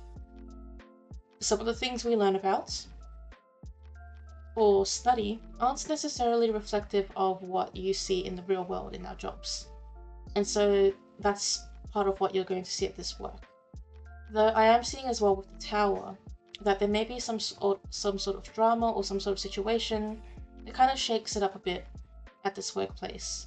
And as I mentioned, it could be some sort of restructuring if it's a bit more of like a corporate setting or like a bigger setting. It could also be some sort of bumpy road or bumpy path for a smaller organization. Maybe they're trying to get some things sorted. Maybe some people leave their role and then they have to hire new people in, and so for some time it's a bit of a rocky situation. I don't see the tower particularly being something that's directly affecting you, so sometimes it may come up if it's like you're experiencing a tower moment, but I'm seeing here it's more to do with your environment. It can feel a bit shaky, it can feel a bit like the foundations are cracking. It's not anything to do with you, it's just something to be cautious about. But I don't see this being something that affects your experience in a way where you won't be able to get a benefit out of it in terms of figuring out where you want to go and seeing what your strengths are, as we said, the strengths. Oh, your phone crashed. I hope your phone's okay. And I hope if you were typing something you didn't lose too much of it.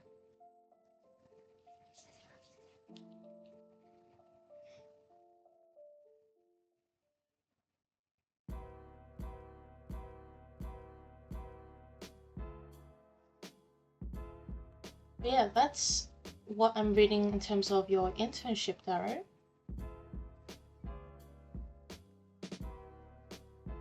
You get what I mean? Okay, that's good.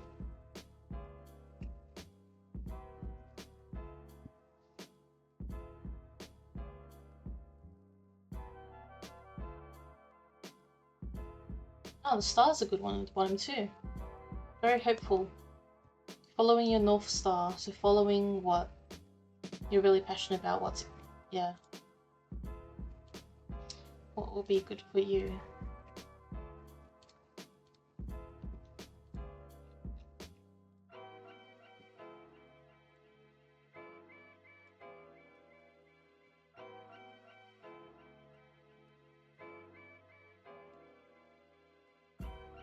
It was a good experience. Yeah, the star's beautiful. Yeah, it's going to be good for you, Daru.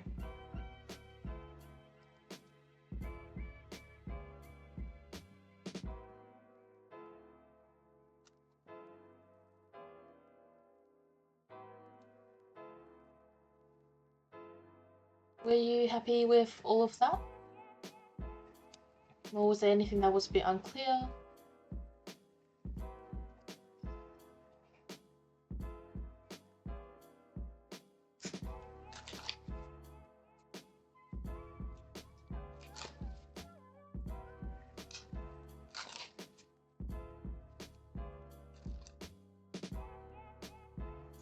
Oh, I knew it was I had a feeling it was tech related.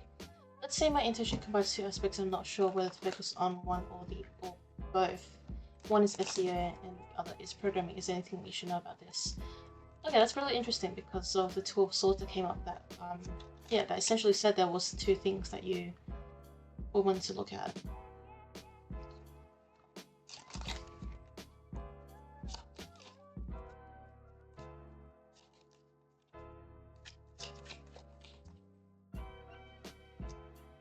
Knight of Wands and Ace of Wands, okay. My advice and the card's advice to you is do both. Oh yeah, lovers as well. Try both. And the experience will speak for itself. I don't think there is any issue in trying to focus on SEO and programming. I think it's like if you're doing an internship, it's too early in your career to worry too much about specializing. And I think SEO and programming together is a great combination of skills that people will look for. And so focusing on both, if you have the capacity to, is a good idea.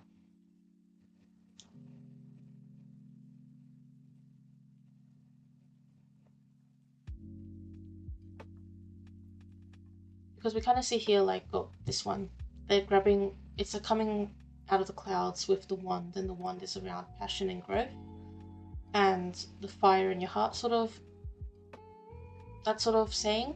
So if you focus on both and put them into practice, you will see how you could meld both together, or you may realize that it's one or the other. But I'm definitely sensing that having both of those skill sets will be really beneficial to you in your career.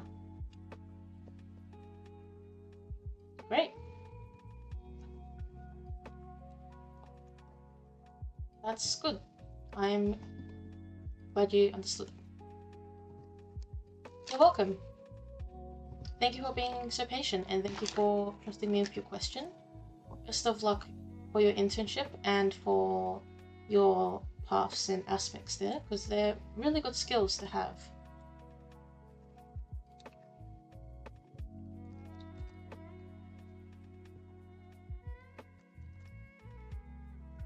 Thank you.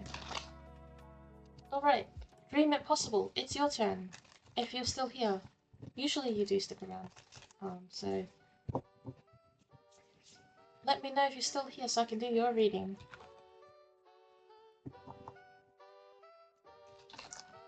Yeah, do let me know though, if you happen to come back again. Thank you for coming in as well. Alright. Oh yes, what messages do you need to hear from your guides?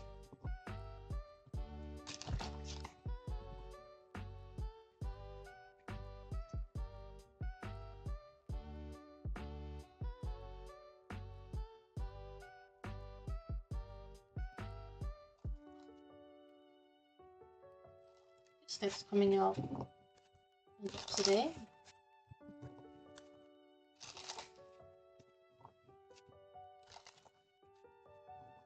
By the way, for any of my wonderful audience here who is in the Sanctuary of the Crossroads server, and if you're not already, you can join my Discord server dedicated to Hecate. It is linked in my About section. In about 9.5 hours, I'll be hosting a guided group meditation session to connect with Hecate, and I finalized those notes for that just before, and I'm really excited to do that, so I hope that you'll be able to come along at that time and experience our first guided group meditation in the Sanctuary. Alright, what messages does Dream need to hear from the guides?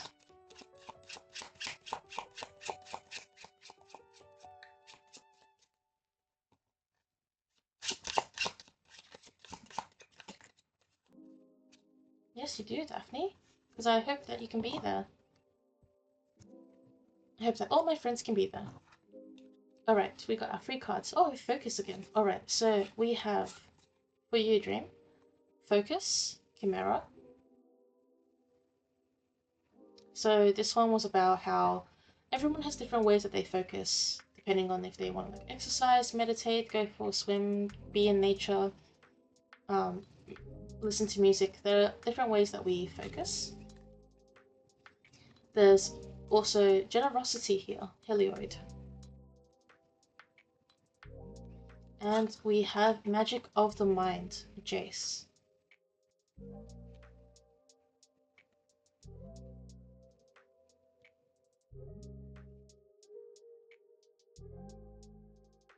Alright, so I think this one is about the concept of abundance and generosity and receiving, which is a pretty big topic for like a lot of people. That's why it comes up so often, because it is commonly the thing on people's minds, and it may not be on your mind exactly.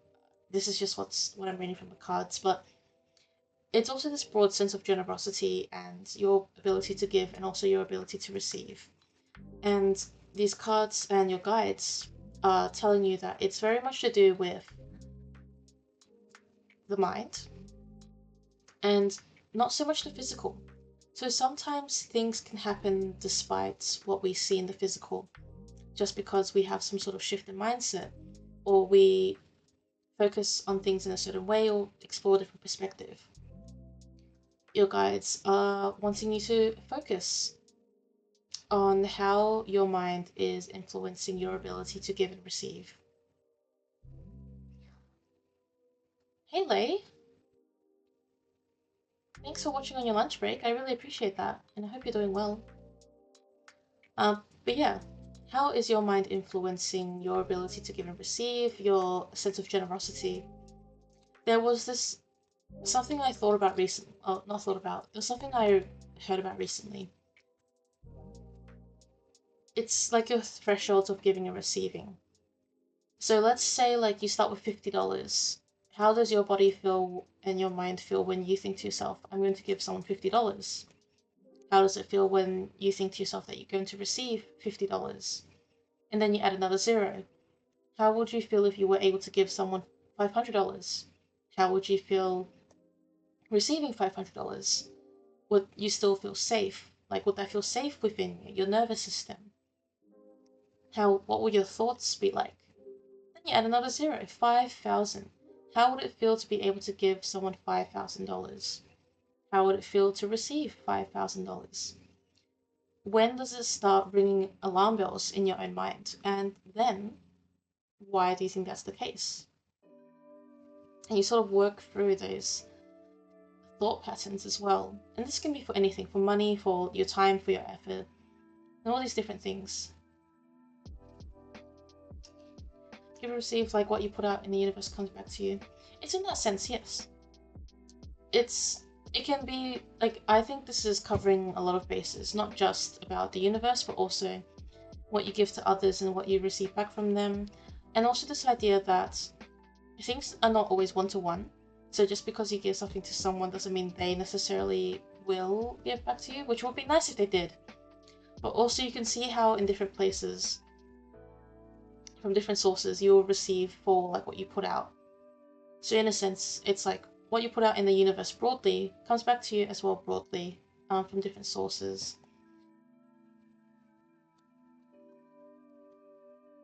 Yeah, like that too. It can work for non-tangible things like that as well.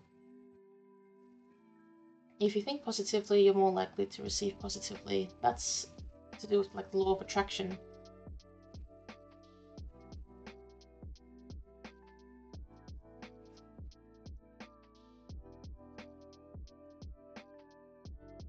I think this very much is in the realm of abundance because we have Sacred Garden at the bottom, which is like abundance here. So focusing on your mindset and your mental thought patterns around abundance and giving and receiving and generosity is what your guides are talking about today.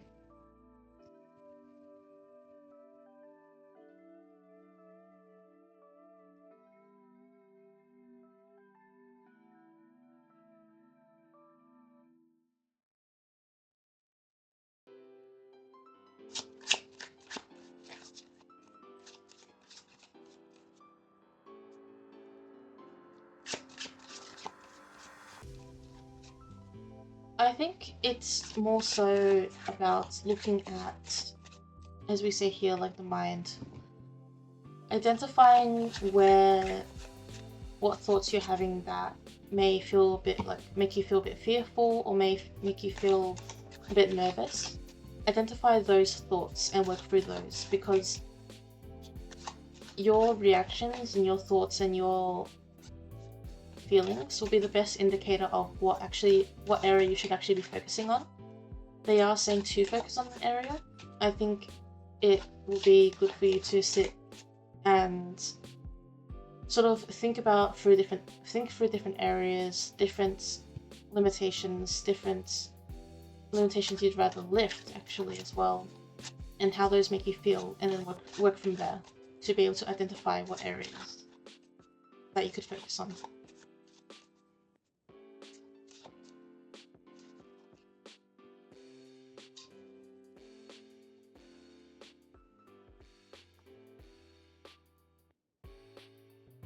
We do have the card transitions coming up as well, so maybe if there's any big changes happening in your life or that you're expecting or maybe coming up, that could be an area of focus too.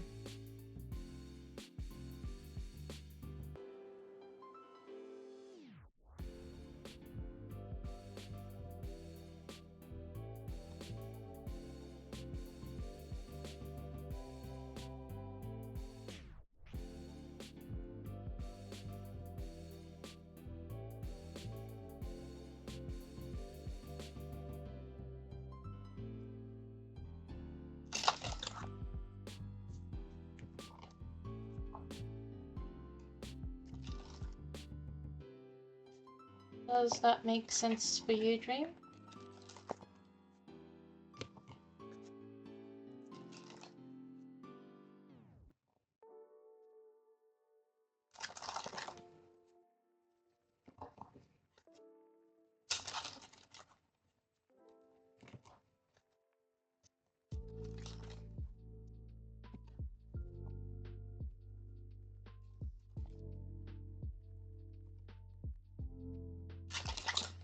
You're welcome. And yeah, see what happens. I think there's a lot to explore beyond what the cards can say about, yeah, what you may need to focus on.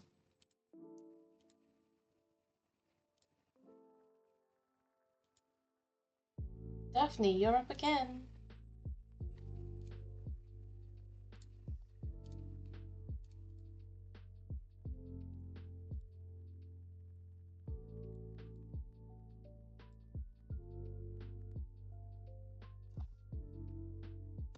Yeah, it's really good for your Dream. Abundance and transition came up, it was really great. I have good vibes about that. Who has a message for you? Angels Edition.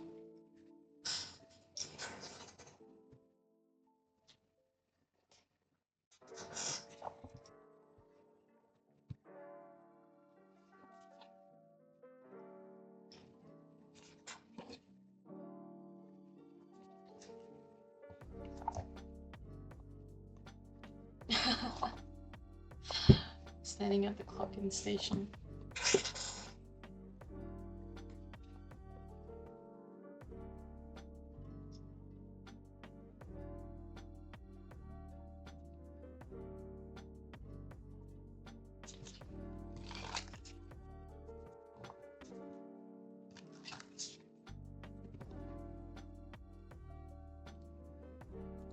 Hello there, Magic Mire. Is it Magic Mire? Magic Mirror?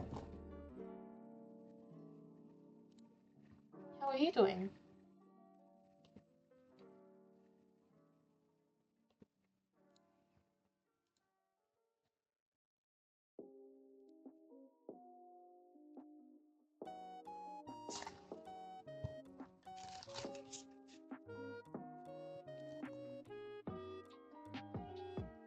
Mirror.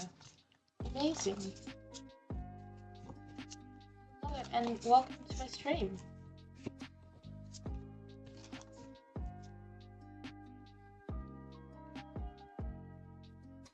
Unfortunately, we have the queue closed at the moment because we have a few more people, and then I will be heading to sleep. But I appreciate you popping in, and I hope you are doing well today.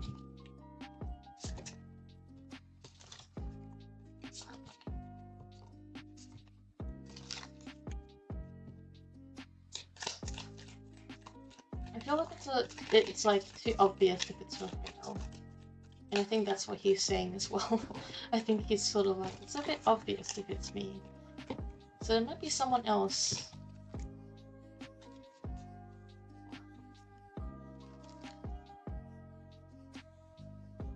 Thank you. We have quite a number of decks here today. I was just using the Magic the Gathering Oracle deck. And now we're using Angel Tarot. So, yes. My patron is Hecate. So, yeah, she's who I align with. How about for yourself?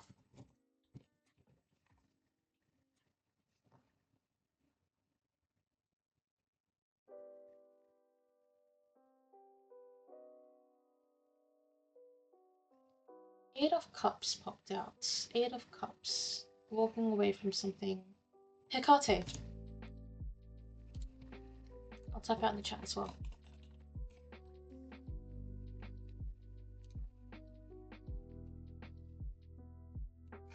Oh, Hecate. Oh, Hecate. Yep. She's my patron goddess.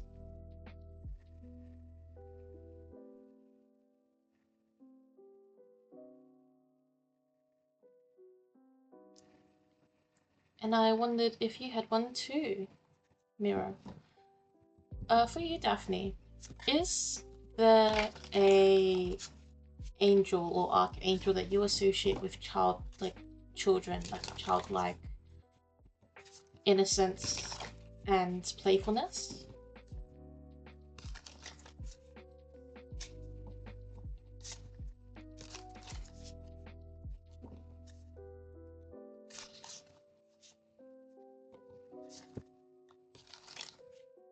Oh, a funny interaction. Well, funny sounds like it's more on the positive side, right? Who's your patron?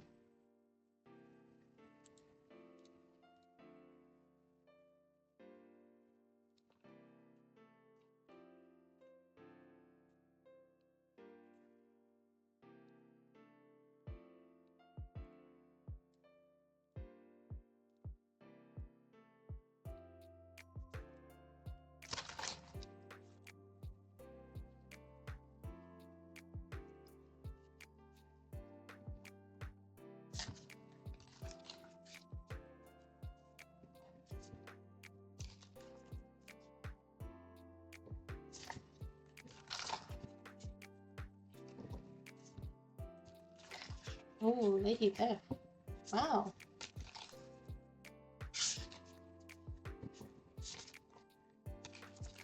So we're like slightly matching if we look at Hecate's chthonic aspects.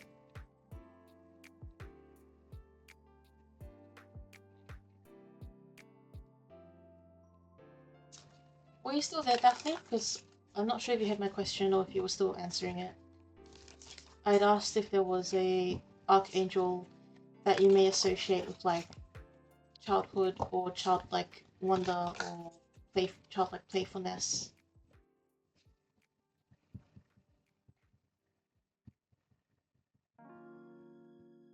Because if that's Raphael, then we're going to go with Raphael.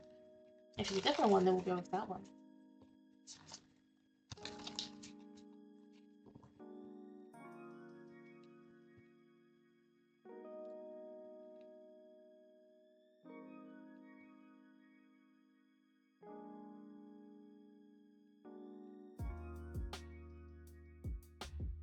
That's all good. I was just wondering. You can take some time if you would like. There's no harm about it.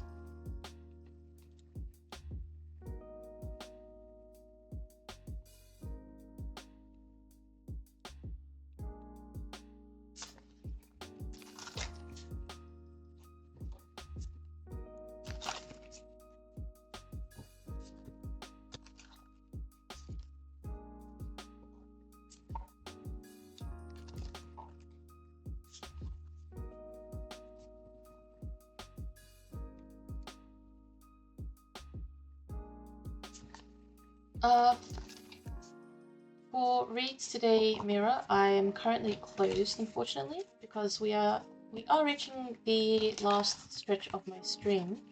But I would love if you could tune in another time as well. I do stream at this time minus 2 hours every Thursday, so I would love if you came in another time, and I'd love to do a reading for you.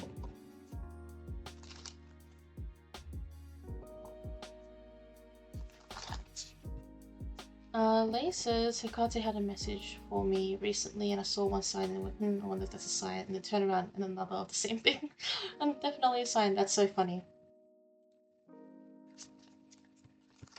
There's Archangel associated with my childhood cousin brother named after the different angels. Oh, cool.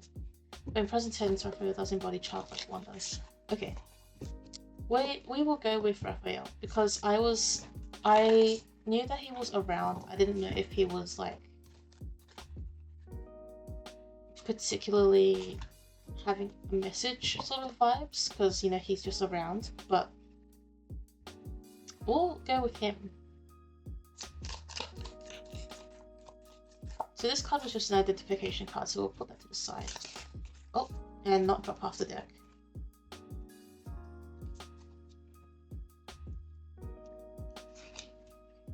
We'll keep that card there.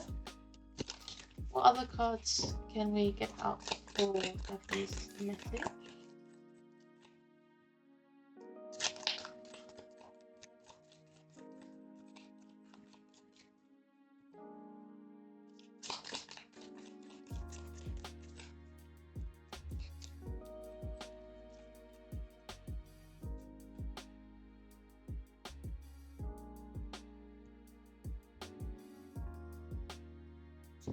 Interesting. And we got the star on the bottom.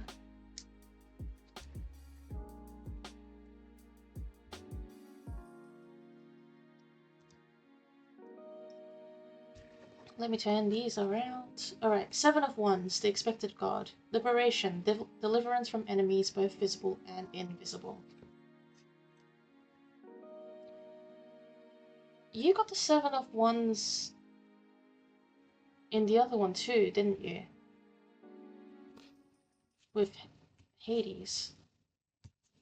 Because that was the one with the line about against all odds. It's come up again. And this one's called the expected god. Which is kind of funny in line with the whole message about implying that you're going to win against the odds. Also, thank you, Mira, for the follow as well. I'll follow you back because your account looks really cool. I definitely believe there's that emphasis about like expectations and like what will come. And especially with the mention of liberation here as well, like if it's for what you're searching for in terms of liberation, it will come because it is expected. Of course, we have the very, I would say very relevant and very, yes, very, yeah, I kind of know that already vibes, but it's like, okay, we have the Fool, the Knight of Pentacles, and the Ace of Pentacles. So they're all very affirmative cards towards gaining something that you want. Yet again, it's that thing of like, they're telling you you're gonna get it. It's a matter of like, when is it gonna happen?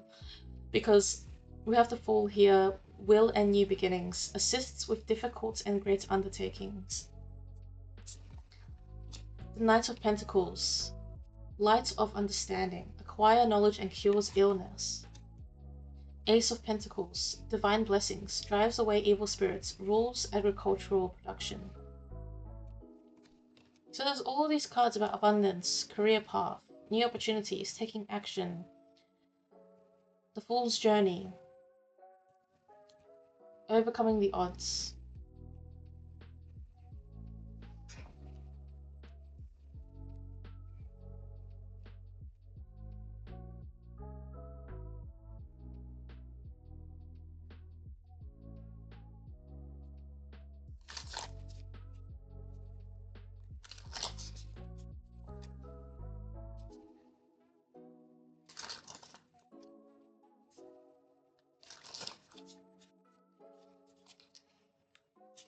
And the star as well just tells me, it's like hope, hope, hope. Just please, just keep having hope. Hope is hard and sometimes hope is rare, but it's still there. I think he was, like he is, because he's saying like a lot of like very similar things.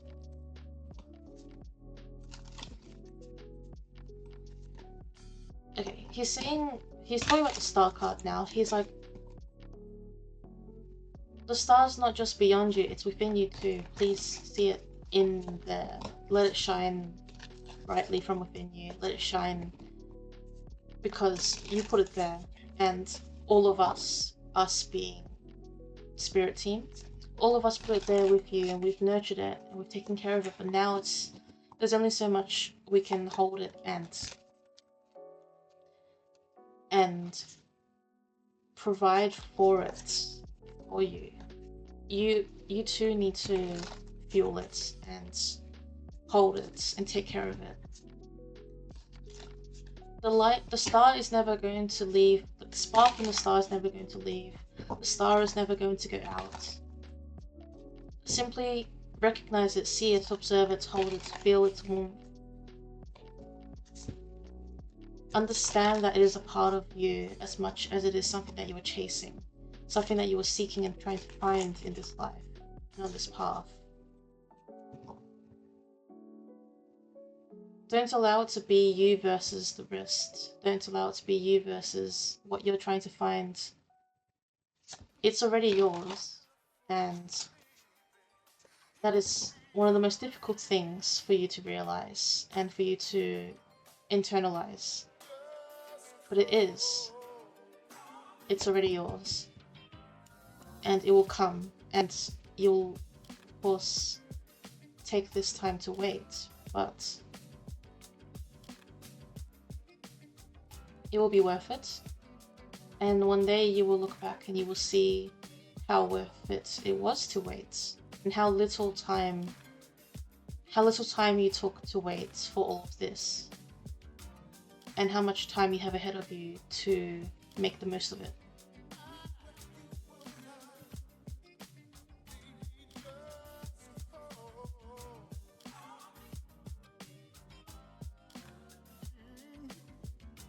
That ended up being a channeled message, so that's for you.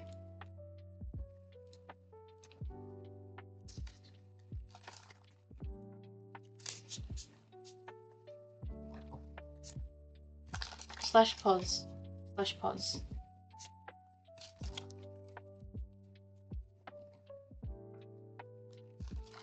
I never read the nervous laughter.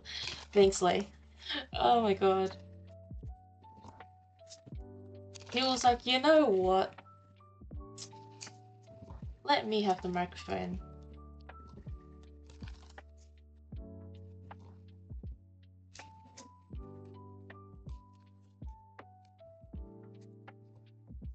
You know, the angels have been telling me for months still, like, you need to channel us more. You need to do more channeling, like, you know that session I was telling you about that I had, like that,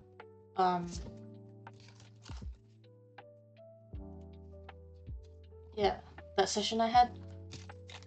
I don't remember how much I told you about that one, but they were like, you know, you want to do more stuff, you need to channel us more because that's part of who you are, it's what you're gonna do. And I'm like, okay, maybe.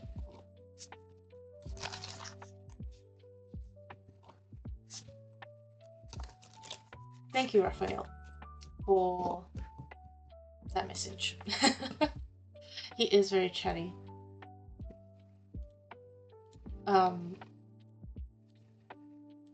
It's very likely that angel channeling sessions is on my path, is what I'm going to say about that.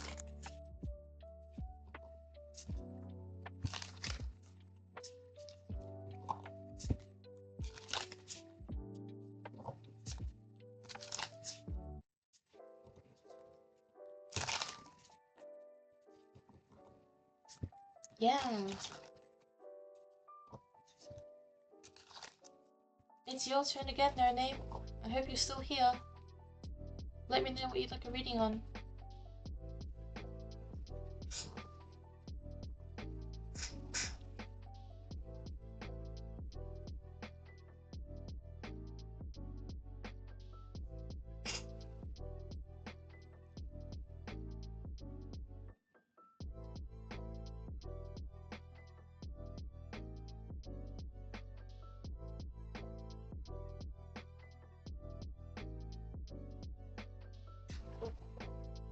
A reading from whoever comes up. The most popular offer I have.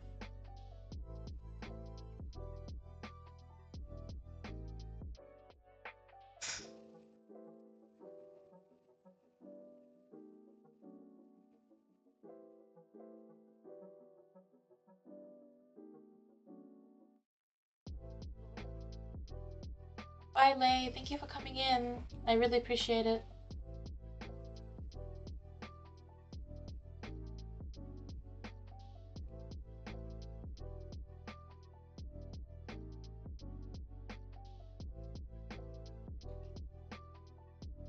Right. Let me just put these cards back in their box.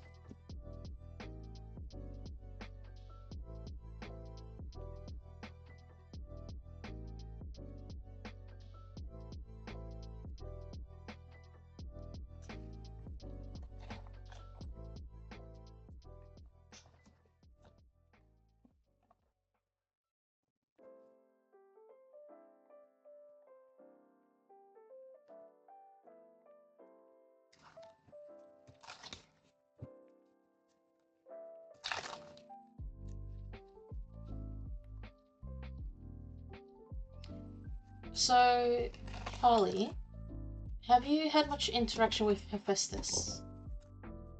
Or have you looked much into Hephaestus or spoken to him?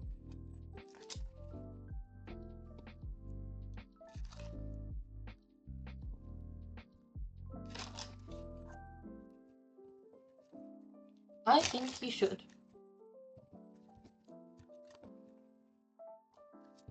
And that's my way of saying as well that he's the one that's come up here. Hephaestus is the god of the forge and may align with your interests in fire. Also pairs along well with Hestia. Hestia is regarded as the mother of the flame, and Hephaestus is regarded as the father of the flame.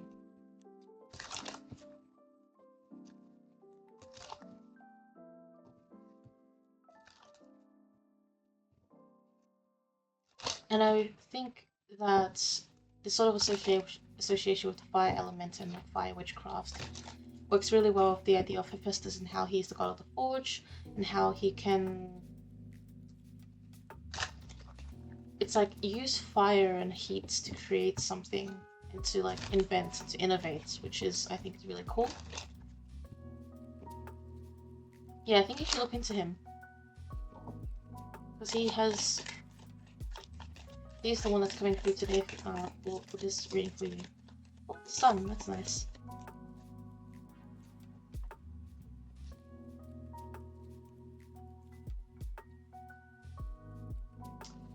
Wow.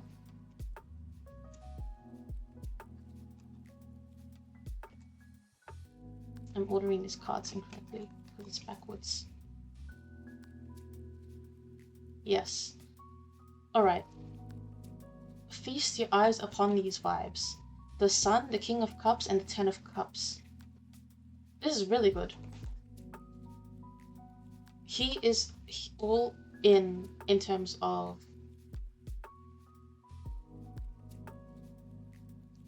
desiring connection. Like, seeing the connection there. Because Ten of Cups is the family card, the happiness card, the happy relationships card. The Sun is about embracing joy and happiness. Like, inner child, inner light, brightness. It's actually funny that the Sun came up because when I was trying to tune into who would like to communicate a message with you, or for you, sorry, or like to you, I saw like brightness, like light, but I knew it wasn't Apollon. because it just wasn't him. Like I saw like this bright light, and I was like, okay, it's not pollen, it's someone else who's associated with this sort of like light or brightness or fiery thing, and then it was Hephaestus because it was a more masculine energy, and so it wasn't Hestia is what I was trying to say. And so the sun coming up reminds me of that, like that bright. It was like a flashbang, like a flashbang, but not as bad. It wasn't a huge flashbang. But yeah, that's insane. Slash pause. Like I definitely see there's a desire for that. Never connected to Apollo because of the sun, kind of like happy vibe with him.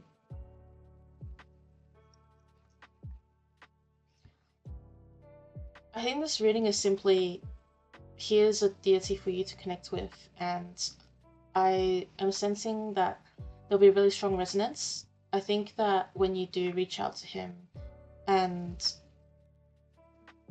flash my Hephaestus, yeah, have a bit of a chat with him, I think you'll see why he's bringing these cards up.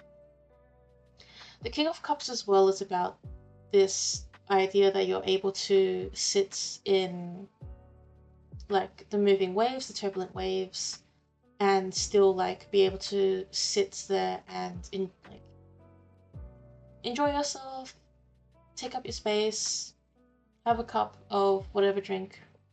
Doesn't have to be alcohol because I know you probably can't drink alcohol because you're younger.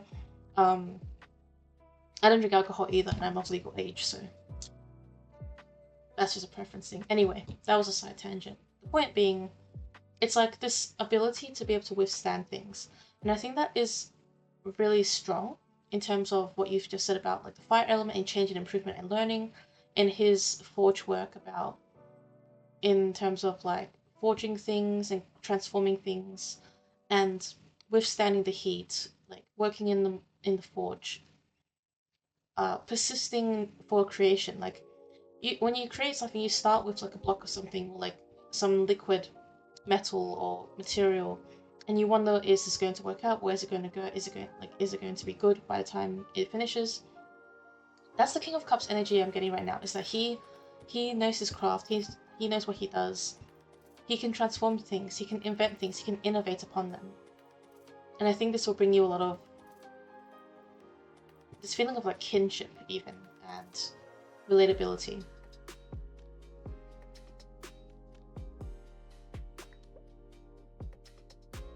Yeah, well, this is the time. Knights of Wands on the bottom. Wands again are a fire element. Cups are water, but like Knights of Wands is taking action and taking movement, and the Wands to do with passion, growth, and fire. So that's auspicious. Very fitting.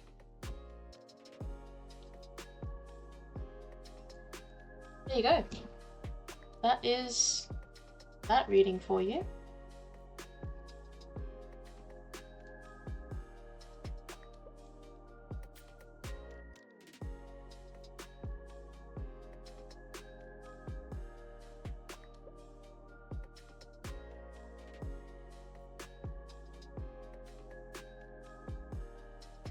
That was actually the reason I asked, because I was thinking if maybe I had some deity called out for me. Oh, really? Wow, that works out really well then, because it was indeed a different deity that you haven't worked with or spoken to.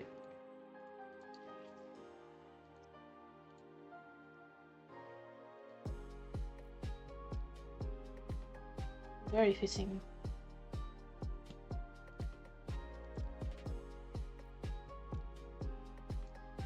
You're welcome. Thank you for donating. You didn't have to. But you did want another reading, so I guess that makes sense. But thank you.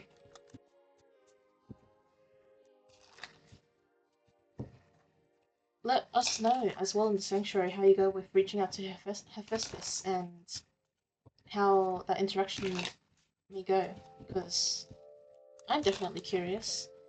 I think that'll be really awesome.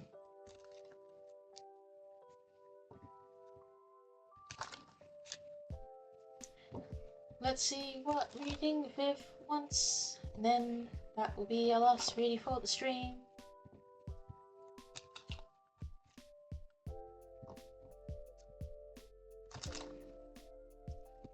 Sure.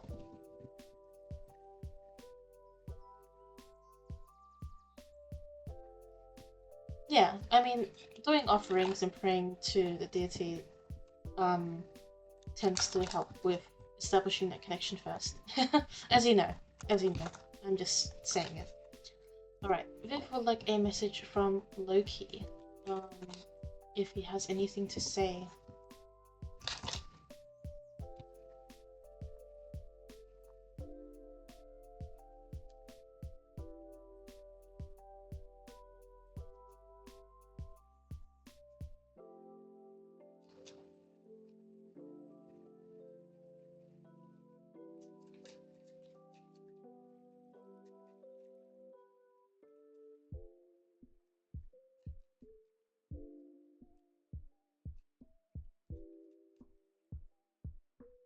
I was just shuffling my cards while leaning back. Alright.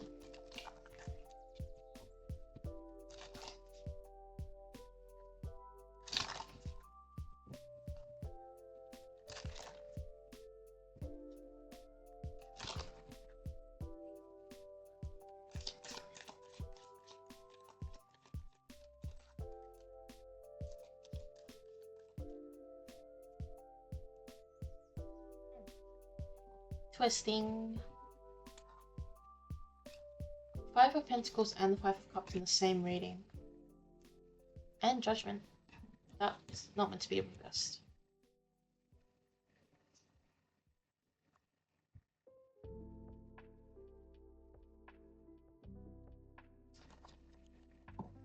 Guess who has the star on the bottom again?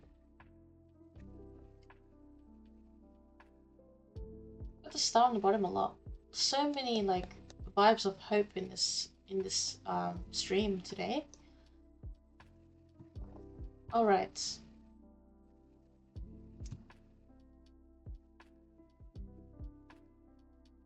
Cool. Thanks for letting us know. Activity and change number. That was funny because when I was connecting, like tuning in with Loki, because Loki's like a shapeshifter, I was getting a lot of that imagery in my mind, in my mind's eye, seeing a lot of that shape-shifting energy. Spiders came through, but I am arachnophobic, so they were like blobs, but I recognized them as like I knew that they were spiders, even though I'm scared of them, so I didn't see like actual ones, fortunately. Yeah, activity and change is very interesting. So the Judgment card can mean a lot of different things in readings, and one of those meanings are like a higher, like, there's a spiders in your room recently. Yeah, it might be might be sent from him by Loki. It might be why that I was shown that. Yeah, Judgment is like, you know, like the rapture is like rising up, because it's kind of like, well, it's because they are experiencing the rapture here, so they're rising up to heaven. It's sort of like this concept of you rising in your practice and like leveling up. There may be areas of focus that could actually be useful for you to include Loki in, for areas where you may feel like, because of the Five of Pentacles and the Five of Cups, like areas where you may struggle with like weakness or feeling disappointed about things that really feel like it's like they linger. So things that linger as well. I think in terms of how your inner image and your outer image melds together, if that is something that you might want to work on. I don't know to what extent, in terms of like if it's appearance, if it's personality, if it's values, if it's all of them combined. but there's this sense that's coming through of him suggesting that he can help work with that sort of area of your expression and how that fits to your inner world and what you see within yourself. And as well with like the Five of Cups, being able to show you the other side of things, being able to cross the bridge. Maybe there are some things that you've been a bit reluctant or unable to bring up to other deities in your practice at the moment to like work on things because maybe they just aren't as suitable for that area at the moment. Maybe they want you to explore this option with other deities. And so Loki may be a good deity for that in that regard.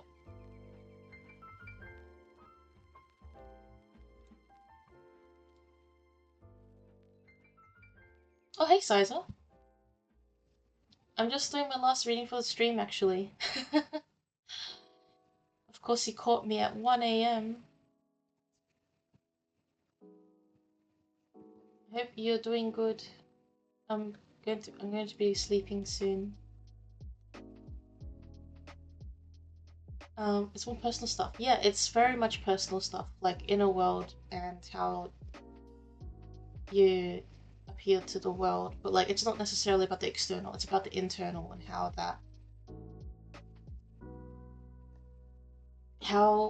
it's less about bringing the internal out to the external and more so evaluating how the external affects your internal. Oh, I came to say hi before work. Cool. Well, hello. And I hope you have a good shift. You can lock in and earn them monies.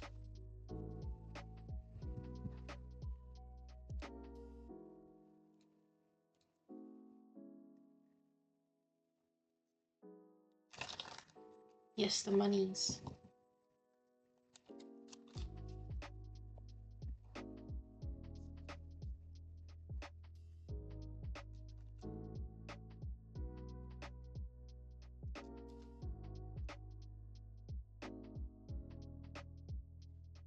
I don't know if what I said made sense.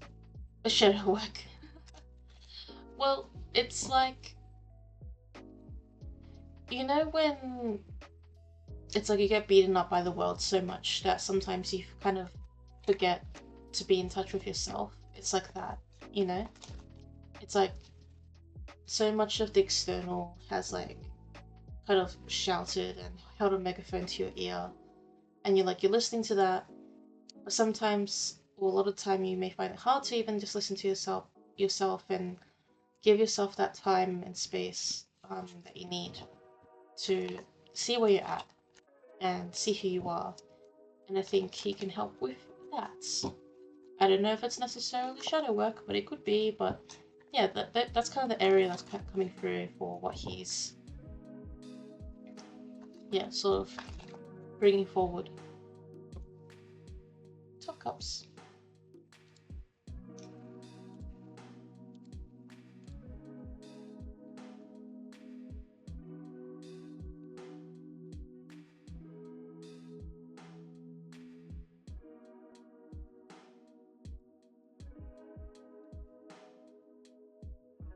But yeah, hopefully that is insightful. Oh, really? Well, why is that? The Judgment card kind of indicates to me like, oh no, yeah, Judgment card's kind of like toot toot toot, wake up, get up. It's time to do stuff.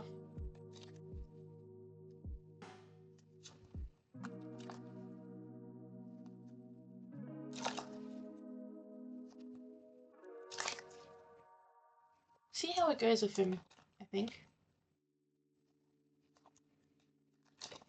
He's like wanting to like bring you up another level, which is like not to say that you're not on a good level. He's just saying that he could bring you up to the next level.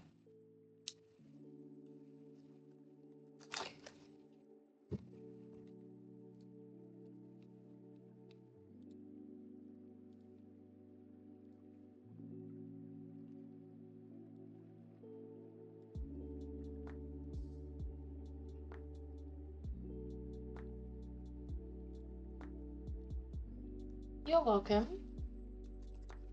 yes, best of luck. Your little personal pantheon is growing and growing.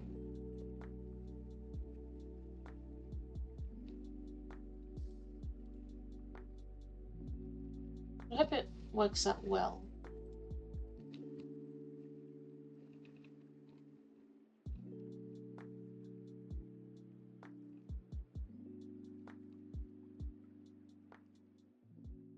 Yeah, your one too, Name. Your one's growing as well. A lot of people growing their personal pantheons.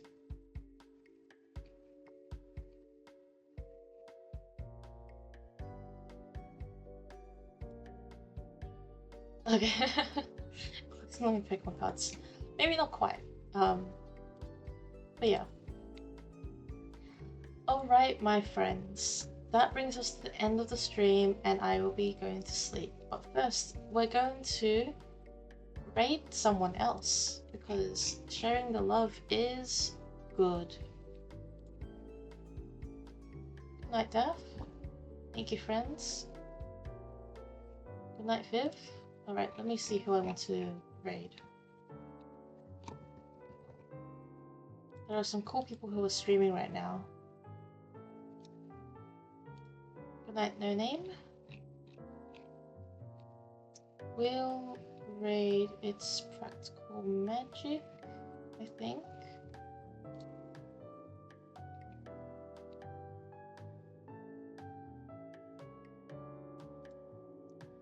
Oh, am I doing this right? Oh yes. It's doing its thing. I'll catch you all next time.